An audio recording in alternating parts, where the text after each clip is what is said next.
Hello, everyone, and welcome to the pre-show for the Monster Hunter 20th Anniversary Special Program. My name is Joe. I'm one of the community managers here at Capcom USA, and I'm joined by... Hey everyone, I'm Jono. I'm the EMEA Community Manager at Monster Hunter. Well, Jono, what are we doing today? Why are we in suits? Well, that's a very good question, because normally, for anyone that tunes into our community streams, we're normally just rocking a t-shirt or a hoodie. But today is a very, very special occasion because we are marking 20 years, 2 decades of Monster Hunter. I'm really excited. Yeah, so am I. And today we're going to be going over the results of the Hunter's Choice Top Monster Poll. We're going to reveal who the number one monster that you voted for is. And honestly, I'm super excited to reveal the results to everybody.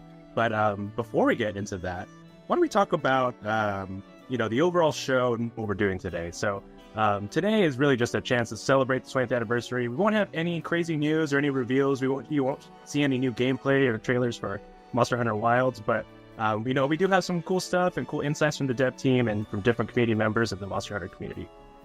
Exactly. This is really special. And, even looking at our own journeys into the series all those years ago as players before we joined Capcom, the community were at the heart of Monster Hunter, whether it was the creator community or the passionate community themselves, building wikis, sharing tips on old forums, and all of that before the advent of YouTube and the internet as a whole and social media. So it's really special to be able to celebrate that with everyone.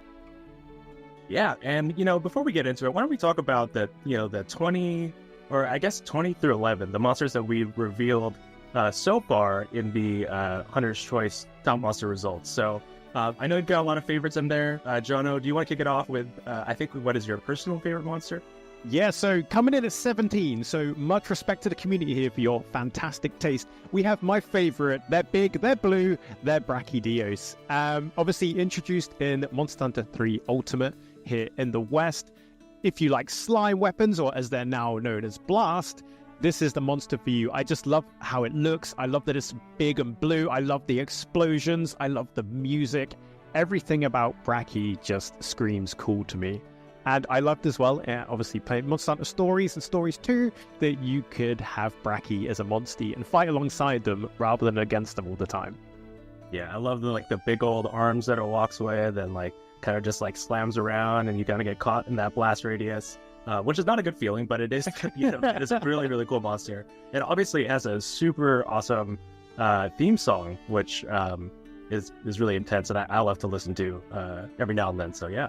Oh yeah, especially the Raging Brachy version. And that's the thing, when I was voting, I was like, do I go for Raging Brachy or the original Brachy? But it's kind of like chicken and egg situation. There wouldn't be Raging Brachy without base Brachydios. So that's where my vote went as well. That's a great point. Great point. Well, for me, within this top 20 through 11, I'm a huge fan of Namiel, who came in at number 18. It was a new monster that came into the series with Iceborne. So a fairly new monster. I'm sure a lot of people who play the game are pretty familiar with it, but it's got this really almost like it's like a manta ray or I don't know, just this marine kind of theme to it, right?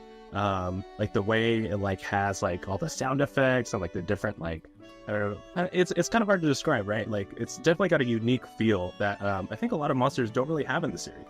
Yeah, you can definitely feel like it's come from the abyss, and even the sounds it makes are so aquatic, and obviously a dual element monster as well, combining water with thunder, makes it very, very dangerous when you're fighting it as well. And the armor as well looks so sleek and organic.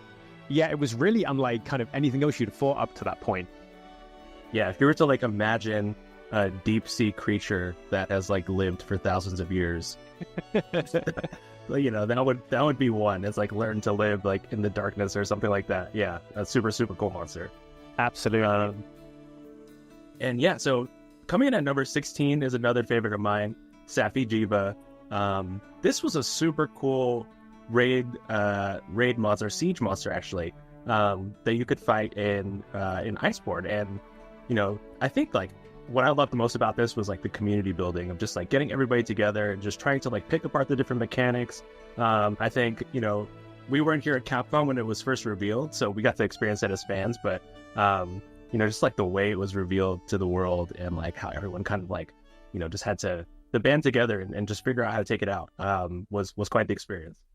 Yeah, and also like seeing what a fully formed adult version of Xeno'jiiva was like was really cool to kind of see how the monster had kind of continued and kind of how they linked it together. And also everyone plays a very specific role if they want to within the fight. Like obviously I'm a sword and shield main, so I'd be trying to go for the tail or like go for like trips on the legs and things. But then obviously insect glaive, gunners, bow users, we always go for those wing breaks. And if they weren't in the party, I found it so hard to get wing breaks. So if an insect glaive came in or a ranged hunter, I was like, yes, more part breaks. Yeah, it's such an epic multi-stage fight. And I remember how many times I missed trying to knock terrain onto it as well with my slinger. Yeah, that was something you kind of had to like discover for yourself, right? Of just like you continue to do the fight, you see what other people are doing, and you know that's one of those things that they kind of hint to you, but it's not necessarily just like, hey, you should do this exact thing to knock over like the stalactites and the different terrain and all that. So definitely such a cool fight to discover and to learn.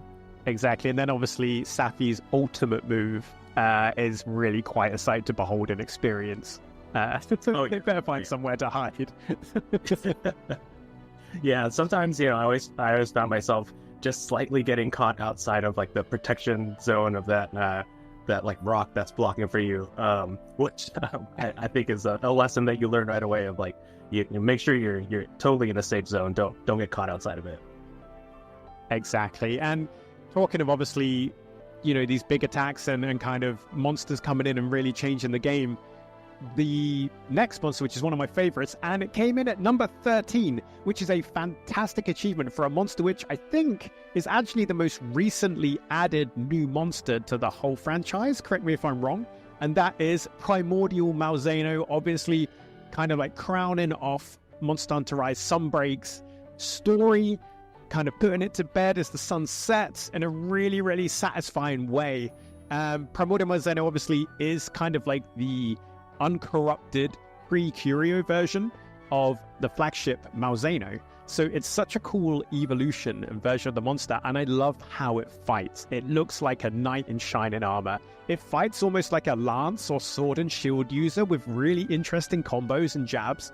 And no spoilers, but I really love how the story version of the hunt goes and how the climax unfolds and what happens. It was a really surprising twist and a great way to kind of wrap up the themes of Sunbreak. Yeah, you said it all, Jono. I mean, you didn't think that Malzeno could get more, I guess, regal and menacing. Yeah. And somehow they topped it, right, with Primordial Malzeno. And it's such a great fight. And yeah, obviously, we don't want to give any spoilers for anybody who hasn't played it yet, but the way the fight plays out with the culmination of the Sunbreak story and the way it ends is just awesome. So yeah, definitely a great way to cap off the adventure with Sunbreak. And obviously the armor and weapons look really, really cool as well. I'm a sucker for my fashion. You know that. Well, with that said, we don't have the time to cover all of the 20 through 11. You will see them recapped again at the start of the show, but yeah, a lot of great monsters that were included in that list, and we can't wait to reveal those final results. So exactly, 229 monsters. We got 10 to 1 to go. It's any Monsters game, well, except the ones we've mentioned already. But it's any other Monsters game right now. And yeah, I'm really excited to see what the community voted for. And I guess we'll be discovering that together. Oh, yeah. Yeah. Jono, it's been 20 years of Monster Hunter. Obviously, we've all started the series in different time frames and had different experiences with it. Any thoughts just like reflecting on your journey with the series so far? Yeah, I mean, my first ever Monster Hunter title was 3 Ultimate, and quite soon after I then jumped onto 4U as well. And it's been awesome. The first ever weapon I used ever in Monster Hunter was actually Switch Axe. However, I was a really big noob. I couldn't quite get used to being slow having this big weapon, so I quite quickly swapped to Sword and Shield. And ever since then, it's been my main squeeze, my main weapon. I love the versatility, I love the variety, and I love how good it is with element and status kind of sets. How about you, Joe? Yeah, I also started around the same time, but I would say, initially I kind of bounced off the game a little bit because, I don't think, I was wired that way necessarily just yet to really like wrap my head around all the mechanics and the way the game worked. But I think it's a testament to the community who have created so many different guides and videos and just different ways to get into this series that have really that helped educate me and helped bring me up to the kind of the skill level that I felt like I was experiencing, like the experience of a lot of other community members where I discovered this thing, I learned about it, and I got better at it, and then I became an advocate for it. So I think that's really the journey of Monster Hunter, especially I think in our regions in North America and Europe, to be able to like have that journey of like we got to experience the discovery of something that we really love, and now we get to share it with everybody. So it's been really, really exciting in that way. Exactly. And we touched on the creators. I really got into Monster Hunter thanks to the creators kind of taking the time to share their passion for this series and want it to grow and share it rather than gatekeeping. And that, once again, that's why the community and the creators are the heart of Monster Hunter. And it's great to kind of see that continue as more and more people came to Monster Hunter over the years. Obviously, you go through like generations, and then obviously you then had Monster Hunter World Show. And, what kind of impact did that have? Yeah, absolutely. Like just, the taking the franchise, completely global and having the simultaneous worldwide release with World, and we've just really been continuing the momentum since then. And obviously, I think the future is very bright with Monster Hunter Wilds, and we've got Monster Hunter Stories that's also coming out this summer. So yeah, it's just a really good time to be a Monster Hunter fan right now. It is, and like with our recent like return to World Community Celebration, seeing not only veteran hunters and content creators come back, but loads of new players come in to play Monster Hunter World, whether they were excited from the Monster Hunter Wilds reveal, or they were like, hey, a lot of people are talking about this game, I'm going to check it out, like jump in. It's been awesome. And obviously, the most recent release, Monster Hunter Rise and Monster Hunter Rise Sunbreak, I love the combat in that. It's so fluid, and your weapons get so many moves, and you can customize how your individual weapon behaves. So if you had, say, there was like 2 longsword users in a hunt, they could have totally different playstyles and moves. And I just found that really, really fun, and a really cool twist on the combat that I'd got used to from World and Iceborne. So yeah, it's just such a great time. No matter what kind of hunter you are, you can enjoy all the different Monster Hunter games, you can have your favorite, and I think that's such a good thing to be able to celebrate and talk about. Yeah, different types of Monster Hunter games, different genres, which is awesome. So it's, like we said, it's just a really great time to be part of the franchise. And I think with that, we're going to wrap up our pre-show. We're going to have a pretty fun program ahead of us. So, after the results of the Hunter's Choice Top Monster, we hope you stick around and check out everything we've got. But with that said, we want to say thank you so much to the Monster Hunter community. Your support means the world to us. Jono, any parting words before we go? Yeah, it's been an incredible 20 years, no matter when you joined us as a Monster Hunter fan. Thank you so much. It's awesome to have you with us. And here's to the next 20 years and 2025 when things are going to be getting wild. All right, well, before we head into the main show, we'll want to sign off with our usual Monster Hunter chant. Happy hunting!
Wow, congratulations to Zenoga, Nergigante, and Lagiacrus, the top 3 monsters as voted for by you, the community, from 20 years of Monster Hunter. That's pretty awesome, hey Joe. Yeah, thanks to everybody for casting your votes. But it sounds like we're not quite done yet, right? You are right, because there is another Hunter's Choice on the horizon. Coming soon, you, the community, will be tasked to vote for the best monster theme music. Yeah, there's been so many incredible songs throughout the Monster Hunter series, so many iconic themes, so we can't wait to see what you vote on.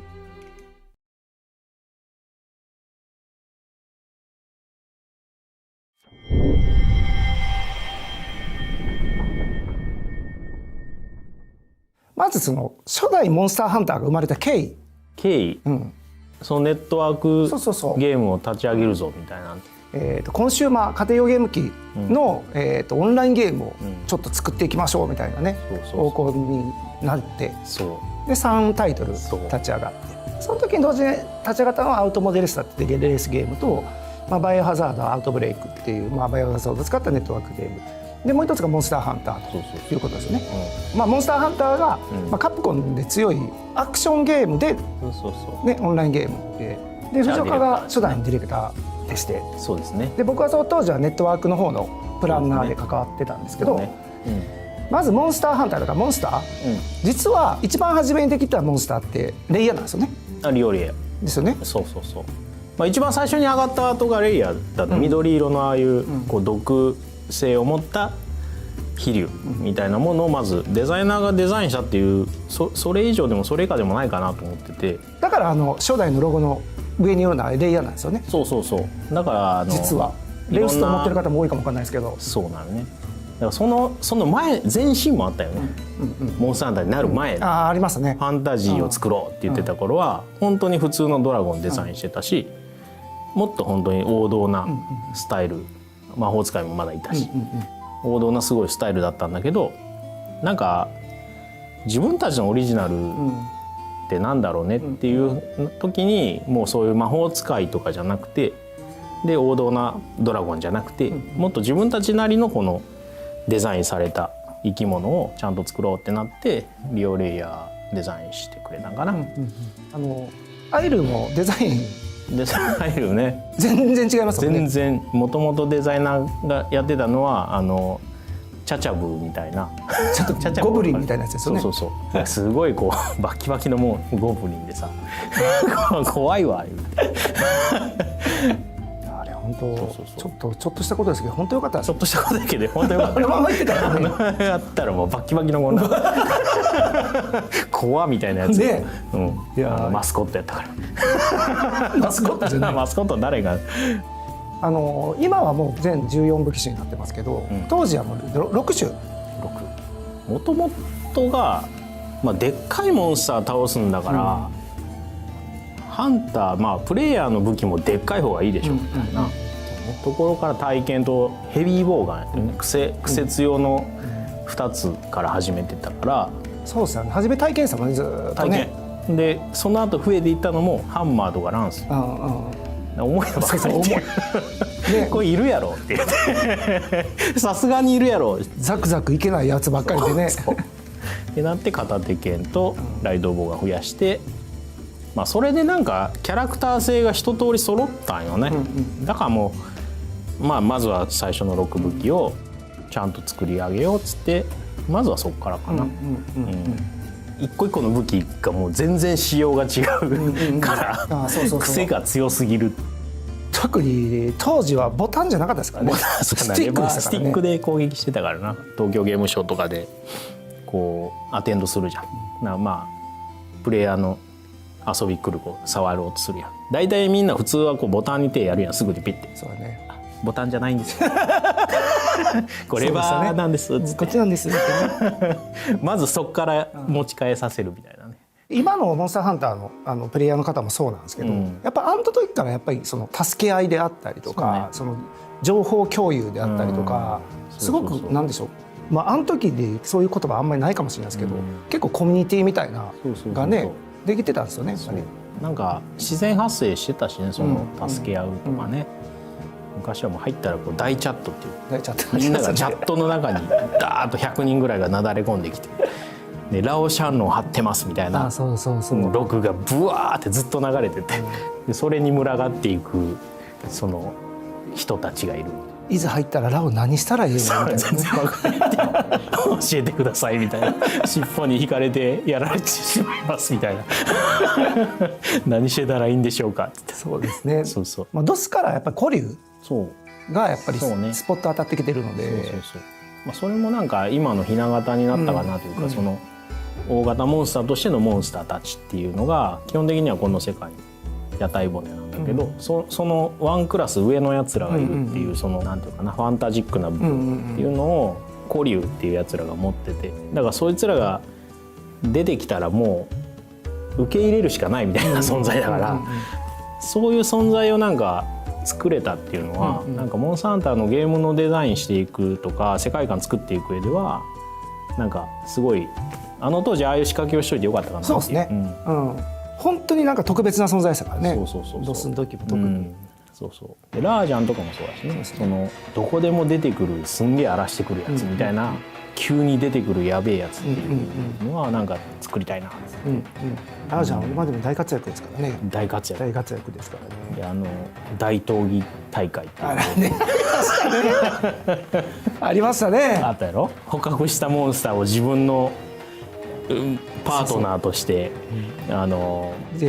出て、でこの戦えるんですよね、対戦できるっていう大闘技大会っていうものがあったんやけど、ラージャンもゲットできるのね、でラージャンがゲットできたらもうほぼ一択でラージャンが強いっていう世界やったんやけどモンスターもこう餌を与えていくと強化できるんだけど、そのラージャンの強化する素材がキリンの角やって、でそう設定的にもね、そうで今となってもそれが設定としてはこう、キリンの角を食うっていう設定がラージャンに残ったっていうのは、そっからっていうのがあるそこって思うけど、なんかそっからもうキリンの角を食う。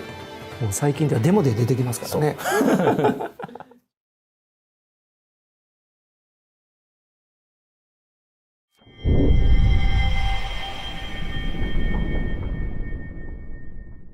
まず携帯基盤、これを作ることになったきっかけって多分みんな知りたいと思うけど、僕とかの方もタイトルがちょうどバイオハザードアウトブレイクってタイトルが終わった後にちょうどその当時のプロデューサーの方から携帯機のゲーム PSP が出ていて、でそちらの方で開発をしないかって話をいただいたのが最初のきっかけになりますね。ドスとの連動っていうのがあって、実はヤンガルルがあって、そこで生まれたモンスターね。ヤンガルルが行き来するモンスターみたいな扱いで、生まれたのがガルルガなんですよね、本当はね。そうですね。何かしらこうドスと、ポータブルの方でこう世界観を共有しながらちょっと何かゲームみたいなのを作れないかっていうので、そういったちょっと新規のモンスターを作って、ちょっと確かに試みたのは大きなちょっと挑戦でしたねあれも。でここで今となっては大人気のモンスターのティガレックスが生まれると。最初、メインモンスターを新規で何かしら作ろうって話になったんですけども、モンスターハンター無印とかに作った設定資料とかめちゃくちゃあるんですけど、ワイバーンレックスって言われるこう飛竜の原種みたいな、昔にいた生き物みたいな、そういうふうな設定のやつがあって、そこらとかは使えそうかっていうので、恐竜とかもやっぱ T-Rex とかそういったのもやっぱり人気の生き物だったりとかする、そこらと飛竜、モンスターを作ることでインパクトの強いものができないかなっていうので、考えたものにはなりますね。あれだっけ、僕がガウシカにボコられたんて、そうです。あれセカンドの時やっけ。セカンドの時ですね。なんか一ノ瀬に呼ばれてテストプレイやってほしいって言われて、超強いガウシカでねテストプレイやっててボッコボコにされて、どっかまでも追いかけてくるガウシカで、最後もう丘の上から俺弓打ってたもんそれ見てガウシカ調整しようかな。いや分かったんちゃう、じゃあちょっとまずいかな。どう考えても分かんておかげさまで。セカンド G が今までのモンスターハンタータイトルの中で一番開発期間がやっぱ短くて、そうですね。で初めにコンセプト企画書って作るやん、はいはいはい。あれのバージョン 1.0 っていうのがあって、はいはい。でそれが、2007年の4月の25日やった。実際作り出したんでそのもうちょっと後やんだよね。はい、そうですね。っていうと1年やっぱかかってなくて、いや、こっちはかかってなかったですね。実質あれ10ヶ月かかってないかな。それぐらいはやってるような気がしますね。ね。ナルガとかもなんかもう即なんか用意したような気は。そうやね。もう検証なんかできへんかったもんね。ですね。なんかもう早い木が作ろうって。早い木が。ちょっとね、変化球的なモンスターにしようっていう、ダークヒーローじゃないですけど、ちょっと線外したような形のかっこいいやつをちょっとしてみようかっていうので、なんかあの形にはなりましたね。オープニングのナルガがねまだ本モデルじゃなかったからシルエットだけ見せてごまかせるようにしたね最後ね。目だけ引かせシュッてね、いい感じに盛り上げるために新システムというかオトモアイルを入れるというね、アイルーとかをちょっと動かしてみよう、できるかなみたいな話をした時になんかちょっと動かせましたみたいな感じで、これはいけるって話で案外いけるかもっていうので次にちゃんがディレクターとしてかかってたのが P サードと。今回20周年で企画でやった、モンスターの人気投票、1位になったジンオーガジンオーガさんすごいですね。生まれてるというところやね。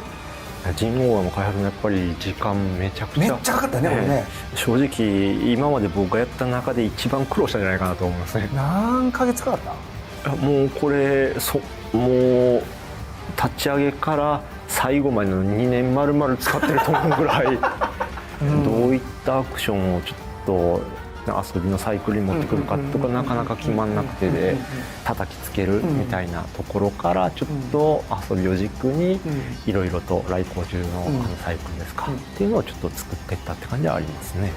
デザインとかもだいぶ最初の段階二足歩行で立ってましたからね。当初はそういう風なネタとかもありましたね。初めて、結構和のテーマが入ってくるという、そこでだから温泉とかもやっぱりここで初めて登場。モンスターハンターとか結構衣食住っていうか生活をベースにした、テーマのゲーム、何か生活感を感じるもの何かないかなって話をちょっとその当時とかの企画のメインの方と一緒にちょっと話してて、洗濯かお風呂ぐらいかみたいな話になって風呂はなんか気持ちよさそうやし、なんか温泉とか、日本人の感覚でいうとやっぱりこう気持ちよくてリフレッシュする感があるんで、なんかそこら辺のところちょっとモチーフにやりたいねって話してで、もう風呂しかないっていうか温泉しかないっていうのでちょっとこう食事に変わるシステムっていうのでちょっと入れた感じではありますね。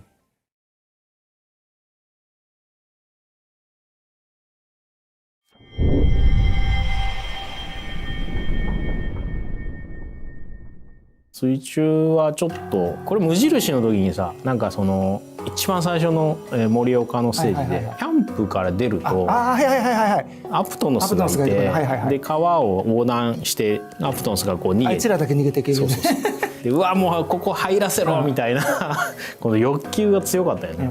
で欲求は大事にしたいよねっていうのと、チャレンジは1個何かやりたいっていうのがあって、モンスターとこう立体的な関わりができるんだったらすごいいいんじゃないかなっていうので、水中っていうのとメインのモンスターを据えようっていうので、そこはワンセットでも面白くならない限り水中はフィックスしちゃダメぐらいで勢いでやってたから、そう外せるぐらいの覚悟でね、もうくらいの覚悟でもう最悪埋め立てるっていう、ラギアクルスチームみたいなのができた。もう絶対おもろするっつって割り切りどころもこっちは提案してたけど、いや絶対もうこのシームレスにやれるのが絶対楽しいし、それを実現させしたいですっつって、すごい意気込みで作ってくれて、360度いろんな角度で関われるけどアクセスしやすい感じと、なんかそのやり取りがモンハンライクっていうゲームデザインになっ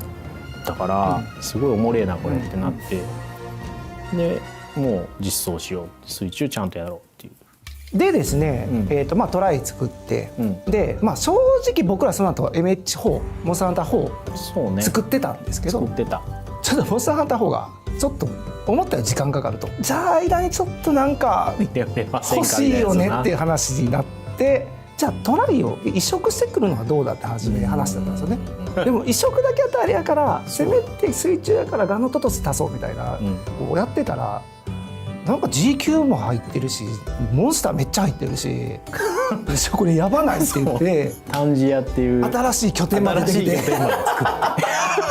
そら移植じゃないでしょみたいな。移植じゃないやろもう発表の1ヶ月ぐらい前ですかね、これ G つけようって話になってトライ G にしたいって言い出して、そっから変わったんですよね名前が。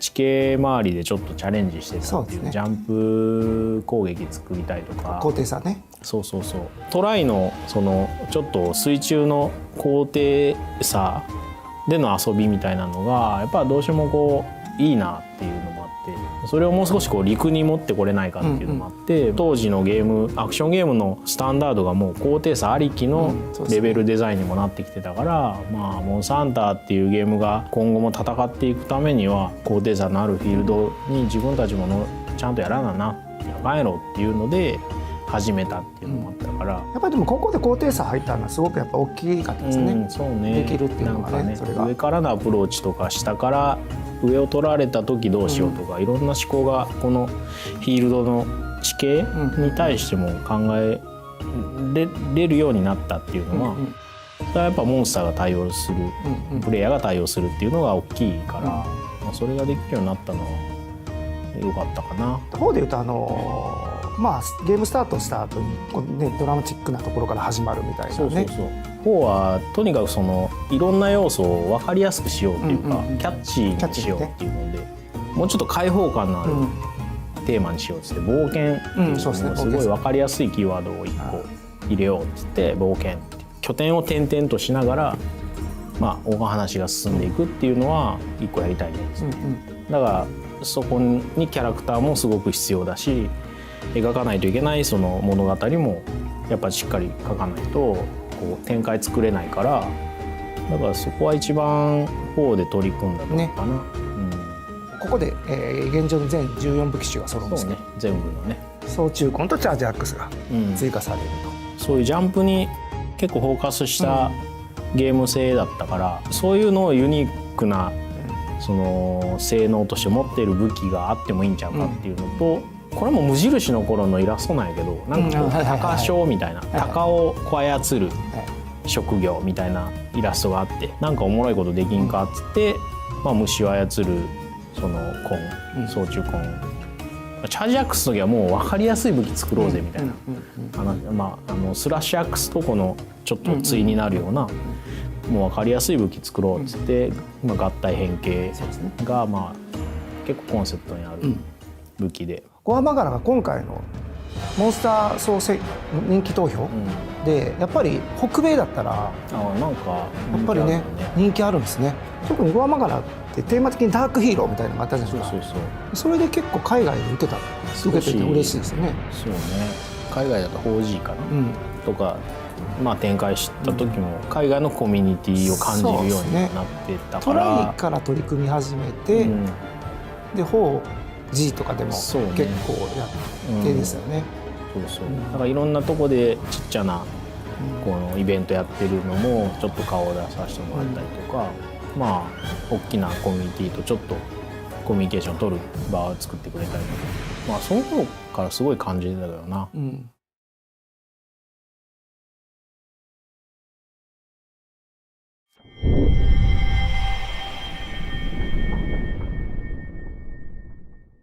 モンスターハンタークロスだよね。はい、そうですね。はい、これ実は全然違うタイトルだったよね。最終的にはちょっといっちゃんと僕でやるって話になって、それまで作ってた別のゲームとかあったんですけど、まあそれやめてで、まあ、今回何しようって話に、まあ亮さんと合流して、で亮さんから、もう提示してもらったのがお祭り感ね。で一言お祭り感以上うちらスタッフ全員「おお!」ってなって、そこから狩り技やスタイルとか4大モンスターがお祭り館から生まれた。よくできましたね。みんなよくそんなねキーワードでここまでね広げてくれたわっていうぐらいやけど、言わなあかんところで言うとやっぱり狩り技とスタイル、はい、3DS できる、タイトルとまあそれも何タイトルか出てきてるんでやっぱりちょっと、ゲーム的にも何かちょっとアクションの部分で新しさとかがないと、やっぱマンネリはちょっとし始めるかなっていうので、既存の武器のところに何かちょっとシステムを加えることで遊びを広げられないかなっていうので、ちょっとこういったシステムをちょっと入れることになりましたね。お祭り感とこのキーワードのところから懐かしかった頃に戻れるみたいな、そういったものにしたかったので、過去にあった村とか、そういったものを、はい、持ってきたりとか、4つの拠点か、でその4つの拠点にそれぞれ4つのモンスターを置いてって感じで、キーワードを4っていうものにしたんで、スタイルの数も4だったりとか、そんな感じでちょっとまとめていったって感じにはなりますね。4大メインモンスターの中で、まあ個人的にはその後結構厄介なのがガムート。なんですか。でかい。でかいのが厄介なの。いや結構ほらあっこに出そうとかってなった時に、そういうことそういうこあいつだけどでかいから。と。でも当時はでかいマンモスが出したかったんですよね。どうしても。でも全然ガムートなんかいい感じにすれば出せるんじゃないですか。そうやね。ガムート子供とかおらへんのかな。ちょっとちっちゃめのやつおれへんか。この時に出たのが、お祭り感もあってニャンタオトマイルのとこ、ちょっと何かしら手を加えた方がいいかなっていうので、実際もプレイヤーとして遊べてみても、お祭りっていうことなんであれば、いいのかなっていうので、最初やっぱゲーム的にどう調整しようかなってところもあったんですけど、もうかなり遊んでもらって、今でもやっぱりユーザーの人とかね、ニャンターとかないんですかっていうような意見とか、やっぱそういうの目にしますもんね。それね、クロスが発売されて、その後にタイトル名としてはダブルクロスと市原君がディレクターでやってくれてて、エグゾプライマルのディレクターやってる平岡がメインプランナーでやってくれてて、当然の流れとして狩り技とスタイルを足すんだろうなっていうのはあったんやけど、スタイルを2つ持ってきたよね。そうですね。すごい調整量が G になって作るもんと掛け合わせがすごかったですね。前の狩り技とかにも全部掛け合わせ見ていかなあかんから、結構2つ足すってえらいことなんですやけど、やりますって言って最後まで走り切ってくれて、で、ここでモンスター的生まれたのが、これも結構大人気、バルハルク。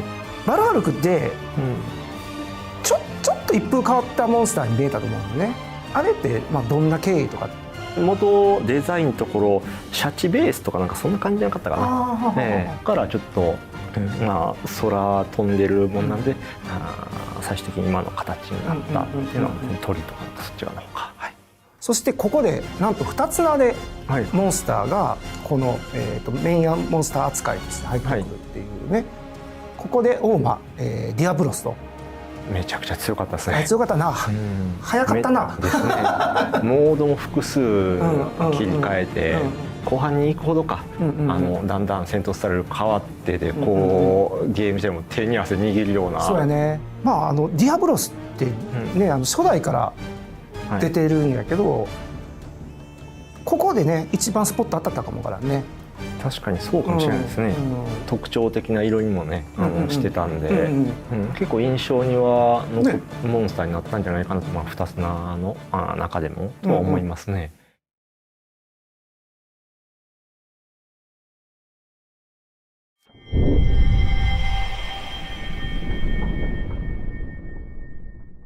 ワールドの、ディレクターの徳田を呼んでますので、ワールドとかアイスボーンの話をちょっとしていきたいと思っておりますと。で、ここでやっぱり、グローバルをちょっとやっぱ意識しようというところも出てて、でもきっかけで言ったら 4G のテストやもんな。そうですね。4G を、海外の方にプレイしていただいて、意見をいただこう、フィードバックもらおうっていうのを、海外の方の反応って結構ダイレクトにわみたいな、なかなかこう答えるものがあって、なんで門前払いとは言わんけど、なんかそれぐらいの勢いで結構徳田がこう黒敵だもんだからかなり気合が入り直したというかね、そうですね。次のゲームの水準というか、そこでやらないといけないところを改めてこうぶつけられたっていうか、これはありましたね。今回やっぱりそのナンバリングをやめたというか、そのそうね、タイトルとしてもちょっと自分たちのテーマをやっぱりタイトルにつけていこうって話。あれ開発名やったもんな。そうそうそうコードネームがワールドだったんです。なんか気に入ってもうて、もうワールドええわみたいな、嘘やろワールドスタンダードしようぜってワールドにしてたやつ。環境利用、モンスターも含めていろいろ考えて遊んでもらおうみたいなところがあったと思うんだけど、ここ大変やったなみたいなのってある？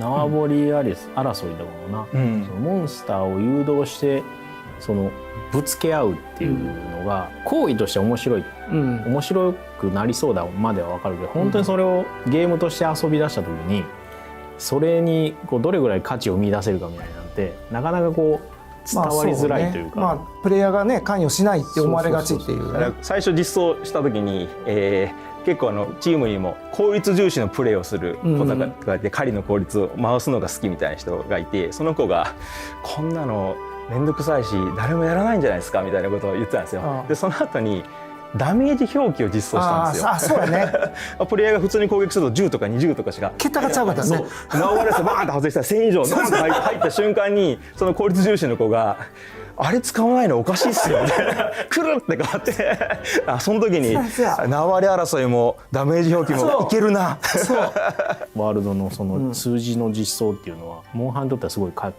そうですね、革命だし、僕としてもすごいそれは感じてた。今回モンスターの人気投票やって2位がネルギガンテで、ネルギガンテのこだわりってまず古竜が集まる、生態系を含めたお話にしたいっていうのがあったんで、何がいいかなって考えてふと破壊と再生言ってたねそれを隣にいた藤岡さんに「破壊と再生どうすか?」って言ったらおもろいなずっとね再生能力あるからこそその自らが傷つくことも厭わず攻撃するみたいなそのアクション性も含めて体現できたら、張りのあるモンスターになるんじゃないかなみたいな。だからアイスボーンの最後もネルギガンテに美味しいとこ持っていかしたかったよね。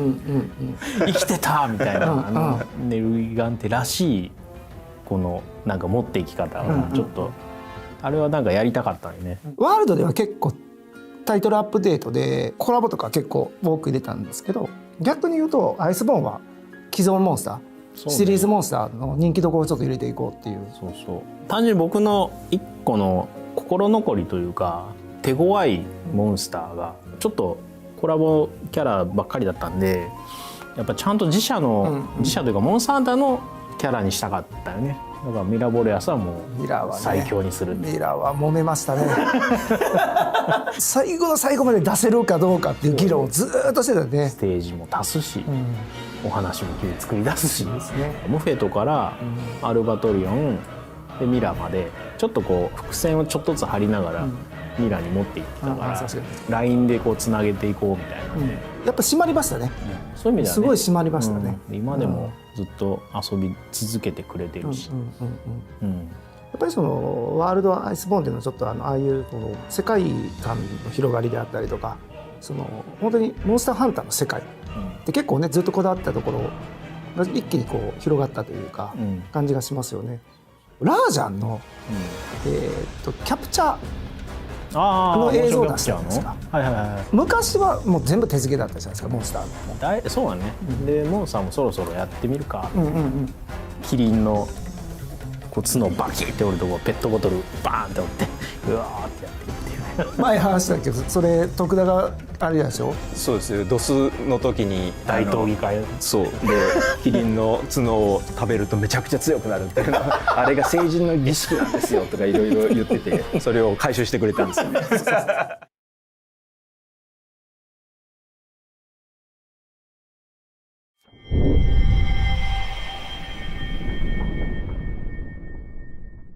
またちょっと和のテイストが入ったようなところに、もう一回チャレンジっていうことになったんだけど、そうですね、ライズの場合はワールドとは違ったスタンスのゲームにしたい、携帯機の特徴を生かした感じの遊びのサイクルだったりとか、そんなものにしたいっていう風な話は受けていたので、世界観だったりとか、そういったものをちょっとどうしようかなって時に、再度そのモンスターハンターの中でその和のテイストとか、アジア圏のなんかネタみたいなのをちょっとやってもいいのかなっていうので、ちょっと、テーマに今回ちょっとしたって感じではありますね。モンスターのモチーフも結構、今回、ライズの時は結構ユニークにちょっと妖怪とかをちょっとテーマに入れたりとかすることになったと思うんやけど、その辺のはどういう感じなの？もう少しテーマ性とかをそれぞれ持たせれないかなっていうので、少しより具体的に、妖怪をテーマとか何かちょっと分かりやすい共通のテーマ性みたいなのを持たせることで、過去作のモンスターとかともちょっと違った、ものを作れないかなっていうので、そういったものをちょっと、お題として出させてもらったっていうのはありますね。でシステム的なところでいうとやっぱかける虫っていうのは初めて入っている、システムになるんだけど、ちょっとゲームのその地形を使った遊びっていうのをちょっと考えようかった時に、こう壁に張り付いたりだったりとか、地形でいろんなことをしたいっていうところがあり、ワイヤーを使ったようなアクションっていうのをちょっと足したいなっていうところから、単純にワイヤーでフックをかけてなんか登るとかそういったものではなくて、ちょっとせっかくモンスターハンターの世界なんで何か生き物を使った形でそういったものをちょっと表現しようっていうのがかける虫だったりしますね。お供でいうとここでアイルじゃないお供としてガルクが登場するっていうことになる。犬ファンの形が、犬とかも何かしらの形で出えへんかなみたいな話とかで、そのお供の形でできないかなっていうところから、アイルと同じような獣人の形した犬のままだと役割的にはあんまり変わんない、なるんで、ちょっとガルクの方はちょっと四つ足の本当に獣、モンスターですねの形で、ハンター側の方に協力してくれるモンスターという生物としてちょっと、新しく作ったっていう感じにはなってますね。はい、ここからは、鈴木ディレクターを呼んでますので、サンブレイクの方の話を聞いていきたいと思いますと。よろしくお願いします。はい、よろしくです。世界観のところやねんけど、で、今回ちょっとテーマをライズとは変えたところの理由っていうのは、もう一度その和の世界で行くよりも、あえてここは洋風に倒すことで、西洋の妖怪ではないんですけれども、やはりモンスターという存在がたくさんいますので、そこら辺をモチーフにした、絵代わりと、それからその遊びの変化といったところ、違った登場人物を出すことができるかもしれないといったところを、総合的に考えた時に、ここをあえて洋風でチャレンジしてみようというところで企画書を書かせていただいてと、もちろん、西洋洋風の世界で進めていこうっていう話、企画自体は立てていたんですが、和風の路線っていうのも、企画自体はベースはありました。はい、なので、アートまでは書かれてるんですよ。陽気払いの里というところでですね、本当にその陽気払いの里で、神楽の里の面々が、また活躍していくといったようなルートっていうのも、自分の中では、温めてはいたんですけれども、残念ながら日の目を見ることはなかった。フロンティアからモンスターが、久々にというか、エスピナスを持ってきた、あれの経緯はちょうどその開発を始める少し前ぐらいのタイミングで、モンスターハンターフロンティアがサービス終了を迎えたタイトルでもあったんですね。遊べなくなってしまったそのユーザーの皆さんに、そのモンスターハンターフロンティアの要素っていうのを何か届けられないかなっていう気持ちが一つあったのと、で、もう一つはそのモンスターハンターのフロンティアのモンスターっていうのは新鮮に感じられる部分もあるんじゃないかなと、そういった面から一体モンスターを出してみようというふうに考えまして、モンスターハンターシリーズにおいて、直近の作品において、マッチするモンスターどれかなっていうのを考えた時に、生態であったりとか、もしくはアクションであったりとか、そのあたりを考慮した結果、エスピナスという一体を選ばせていただいたということにはなりますね。なるほど。でモンスターで言ったら、サンブレイクって結構 TU でも達成いったやん。はい。やっぱメルゼナネス締めれたのはなんか締まったね。そうですね。直前でまずはその天妻が土で、ライズから続く流れのところを一度完結をさせていただいて、はい、で次に、最後メルゼナのところでしっかりと、ラストを飾る、ラストを締めることができたっていうのは、開発スタッフ一同にとってもすごく、大きなものだったかなというふうに思います。そうですね。最後にメルゼナに締めて、ね、綺麗にしまったなって感じでよかったね。はい、デモとかもちゃんと作ってくれてて、ちゃんとなんかストーリーの補完とかもなんかできたのがすごい良かったって感じだな。はい、ありがとうございます。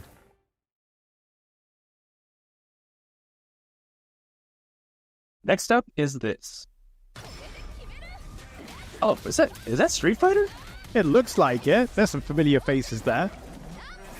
This is looking really cool. So it looks like a special collaboration between Street Fighter 6 and the Monster Hunter 20th anniversary is on the way. Super excited for this, and I can't wait for it. Same. I wonder how you can hunt a street, though. Looks like you could don Rathalos gear. Oh. And there is the classic Monster Hunter Greatsword there. Yeah, that's a Wyvern Jawblade. Oh, and it looks like you can take it into your Rule Tour adventures. So a little bit of a clash between worlds right here. Nice little pun there. And you'll be able to show it off in avatar battles with other players. Looking pretty awesome. Oh, and that's a Rathalos photo spot. All right. King of the Skies himself. Yeah. And some little Palico buddies as well. Yeah, the Battle Hub will be proper Monster Hunter themed, and that's looking pretty awesome for any hunters and Street Fighter fans. Well, this collab is dropping in April, so be sure to watch out for further details. The Monster Hunter Now Celebration 2024 is happening right now in Monster Hunter Now. And as part of that, hunters can receive a special hunter medal, including the main logo of the Monster Hunter series 20th anniversary by completing special anniversary-themed quests. Now, hunters, get out there and join the hunt because these quests are available until Sunday, March 24th, 2024 at 11:59 p.m. in your local time. The Hunter's Choice top monster was announced today, and Zinogre took the #1 spot. In celebration, the following events will be held in Monster Hunter Now.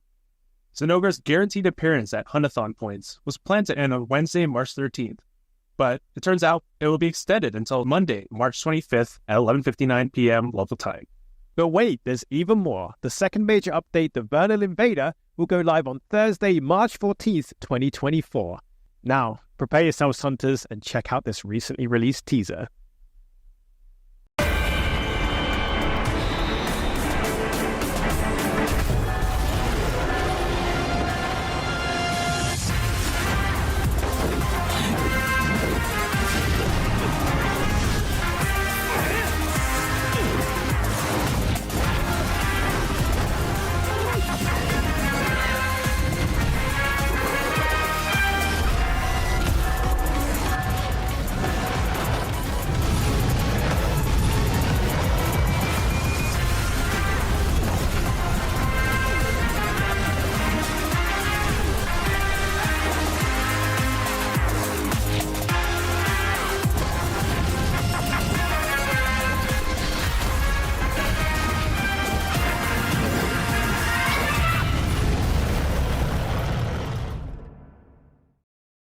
This major update will mark the beginning of a new in-game season with even more new additions, including monsters such as Deviljho, Odogaron, and Zitsuyaku, as well as a new weapon type, the Charge Blade.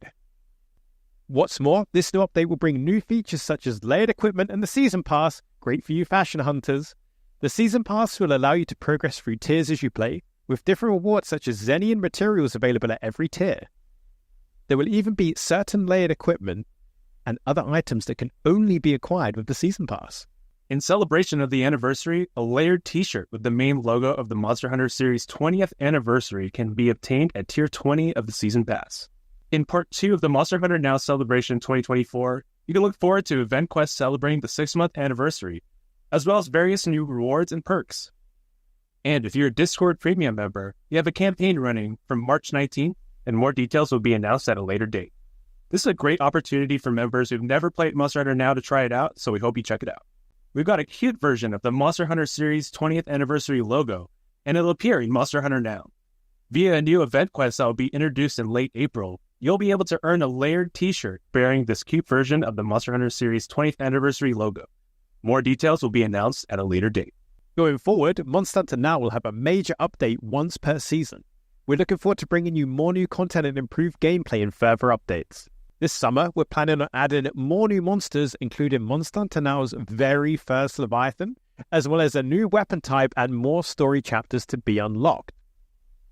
In September, Monster Hunter Now will celebrate its first anniversary. You can look forward to a major update around this time.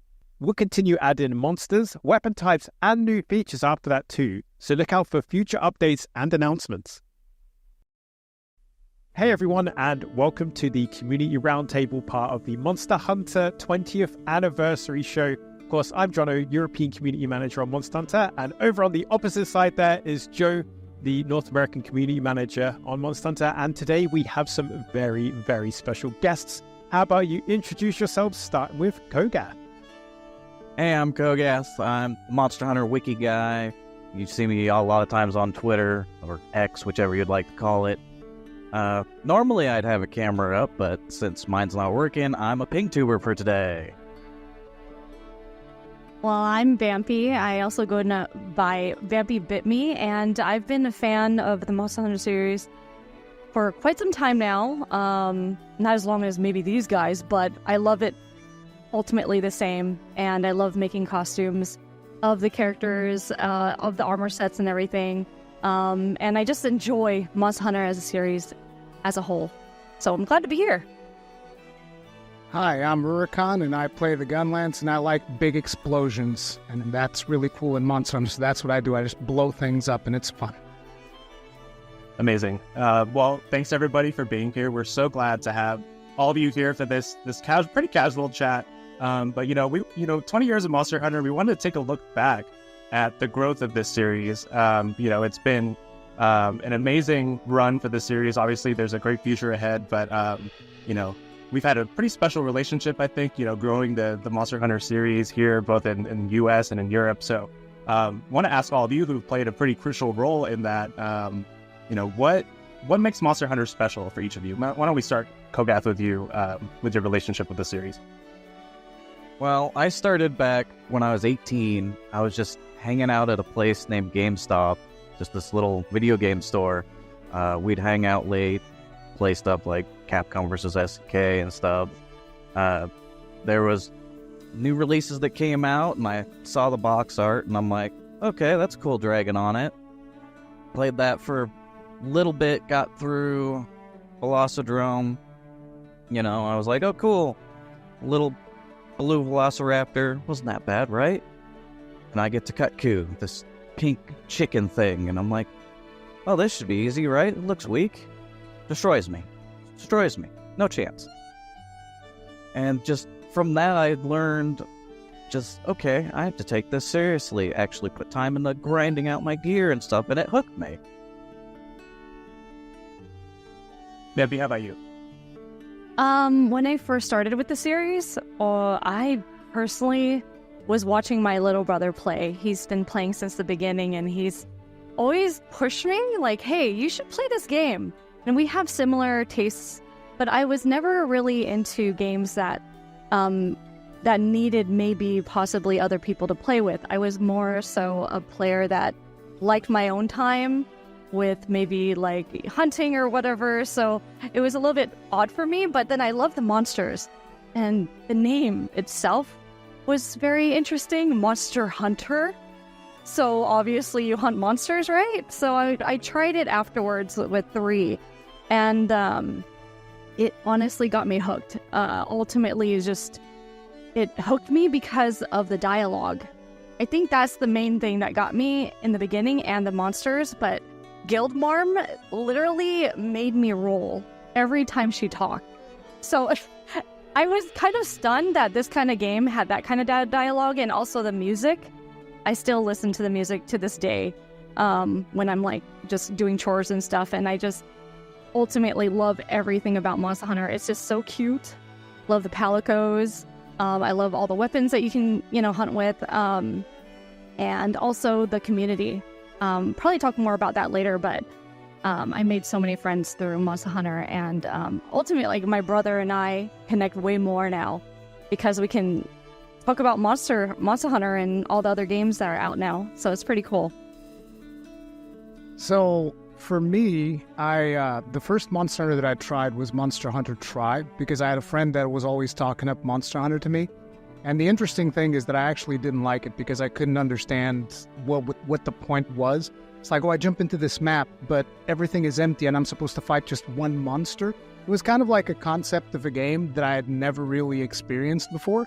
So it was really weird and it didn't click. But eventually, a friend of mine, this same friend that was always talking up Monster Hunter, took me under his wing. And one of the really cool things that was very surprising for me was I got Monster Hunter Freedom Unite on the Vita, and it was compatible to do ad hoc play with the PlayStation Portable, which to me was like mind-blowing. How are we getting these two completely different consoles to work and everything just works fine? I was super surprised. But then he actually explained to me that the whole concept of, you hunt the monster and then you get its parts and you upgrade your equipment and then you can hunt an even bigger monster and then you get its parts and you upgrade more and you hunt even a bigger monster and so on and so forth. And then the gameplay loop kind of clicked and I got completely addicted to it. So Monster Hunter to me is two things. It is the gameplay loop that it has of constantly upgrading yourself and getting to fight harder challenges, and friendship, because I've also made a ton of friends by playing Monster Hunter, including this friend of mine who got me into Monster Hunter. And then at a later time, I made friends with Gaijin and Eric's and a lot more people in the community. It was just like friggin' awesome. Just had a blast. Yeah, I think that journey that you described, I think it's kind of like ironic too, because you've really like done that for a lot of other people, right? People kind of discovering the series, maybe they didn't just like click with it right away, and then over time they go over like, they learn all about it. It really starts to click with them, and then they spread the word to other people. So yeah, it's been pretty cool to see that. Yeah, exactly. And as Vampy said, we're going to be diving into what exactly makes the Monster Hunter community so special.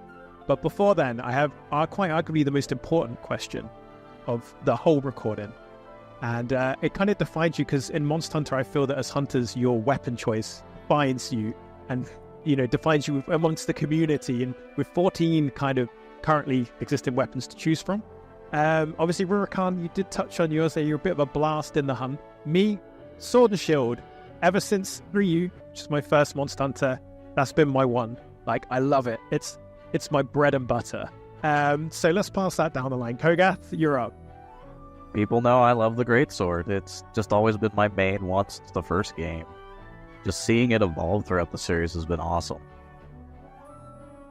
I kind of have to say, and I think a lot of people do know, but if you do not know, I'm a hammer main. I love my hammer. I'm kind of like Ryozo, where you see my chart. I don't know if you guys seen Ryozo's chart. I'm sure you have, or if you haven't, it's literally all hammer. And I think majority of the games when I first started was just that, the hammer. And I still love it to this day.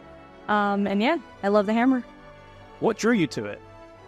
It's just I like the feel of the hammer. Like, there's weight to it, And when I'm hunting, I just love breaking parts and I just love bonking the monsters on the head. It just feels good. It's a very satisfying weapon for me. So that's why I use it. So an interesting thing that happened to me was this one friend that got me into Monster Hunter, when, he was telling me how about I had to pick a weapon, right? And he was, you need to pick a weapon so that you get good with one weapon. And I was like, okay, well, where are the weapons that are available? He starts listing them all off, and suddenly he says gunlance. And I was like, I want that one. And he's like, no, don't choose that. That one's bad. You don't want to play that one. And I was like, no, that's the one I want. It's definitely the one I want. And the more he tried convincing me otherwise, the more I would double down. No, this is the one. I think with a lot of us, it just kind of, whatever feels natural to each player, You finally get your hands on it, and you're like, yep, this one feels right. This is what I'm going to use. That's actually why whenever somebody jumps into a stream or something and asks me, hey, what weapon would you recommend for a newcomer? My recommendation is always, I recommend you go to the training grounds and use all of them and see which one gels with you the most, because a recommendation doesn't really matter if you're going to have to learn the... Very true. That is very true. It's kind of like choosing a character in a fighting game. It's like, choose the one that you think looks the coolest and then just give it a shot. See how it feels. Yeah, exactly. And, each time you pick up a new weapon, it kind of feels like you're playing a different game. Like when I think about like playing Hunting Horn, which I used for my PC playthrough of like Rise and Sunbreak, it was entirely different to what I knew with the sword and shield. And also shout out to any duters out there. Whenever you join any lobbies that I'm in, I love you. I immediately love you. Your buffs, they're always greatly appreciated. Also, when you're using a different weapon, other than what people are used to seeing you use, you find a new subset of people, and their personalities are vastly different from each other. Like the bow users. I can't stand the bow. Right? Like they start acting, they're a little bit different than the hammer, great sword, the heavy weapons, right? Like they're just like a little bit different. So I find that very interesting. Like a different set of people have a certain kind of personality, I think. Very interesting. Yeah, it's Lance. Well, sorry, after you, Joe. Oh, I was going to say, I think we always say, like, with people's weapon choices, it becomes, like, a big part of their personality. And some people, it's, like, their entire personality, which I love it. I love to see it, so that's great. Exactly. Lance users, they're, like, the chillest people you'll ever meet. You think people that are always in the front tanking monster hits are going to be some, like, really amped up hardcore people, but they are the most laid-back folks in the community. Yes. And they're very precise. My brother is a hardcore lance user, and I'm just like, he's just like, yeah, love the lance, my weapon. But when I talk about my hammer, I'm like, I have this hammer, I'll break these parts for you. What do you need? It's just extra, So it really depends. Did I miss it, or did Joe not say his weapon? Oh, I guess I did it. Yeah, I'm like Kogath. I'm a great sword main all the way. Yeah, I just wanted to make... Yeah, once you see those gigantic damage numbers, it's really hard to go back. It doesn't feel. I just wanted to make sure that we didn't have any longsword mains or Hogan users. And I'm curious now. It's just a meme in my community that I like to make fun of it, and it's just an exaggerated meme that ended up happening. Guys, we have to everyone check out the pages now. Everyone raid the pages and find out. Huh. All my dark secrets will come to light. Yes. And talking of that though, you raise a great point about how within the Monster Hunter community, all the different creators groups and the sub communities, even the Reddit page has their own jokes, and that's one of the things that makes the Monster Hunter community so special. And for me, kind of coming into Monster Hunter, it was actually the content creators that taught me how to play the game back in the 3U days. I had my little my 3DS and all of that, and I didn't know how to play this game. I loved hard games. I kind of started my Devil May Cry and things like that back in the day. So I had this hunger for boss fights and hard fighting. And I heard about this game called Monster Hunter that was from Japan, and it's hard. It's the same people with Devil May Cry. And I was like, I'm going to check that out. And I had no idea what I was doing. I had to collect stuff. I have to sharpen my weapon. What do I do? And it was actually the creators that brought me in. So ever since then, I've had such a soft spot for the creators that kind of really bring the community together and help newcomers settle in. And I think that's something that makes the Monster Hunter community so special, in my opinion, is how welcoming it is, and how in some places, you might see people gatekeeping, oh, you can't use that weapon, that's my weapon. But here, people militantly want you to play their weapon. Yes. They want to tell you why their weapon is the best one and why everyone else is wrong. And that's one thing I think is really, really cool about the community. So what about you guys? What makes Monster Hunter community special to you? Well, on that note, it's there's only one weapon that's got great in its name. Greatsword. But yeah, the community has just been something that's kept me going for, past, let's say, 10, 12 years, give or take. Because I started doing community stuff with Monster Hunter Try. I did a couple videos, and then 3 Ultimate, I'd always make sure, there's a new event quest, gotta get a video out, But when I started doing the wiki stuff, it was all about me wanting to give back to the community, wanting to help them any way I can. If it was, teaching them how to play the game or teaching them where to find stuff. And I don't know, it's just always been such to put it, just such a cooperative thing with everybody. All of us going towards the same goal and trying to help bring each other up to help, beat these big monsters.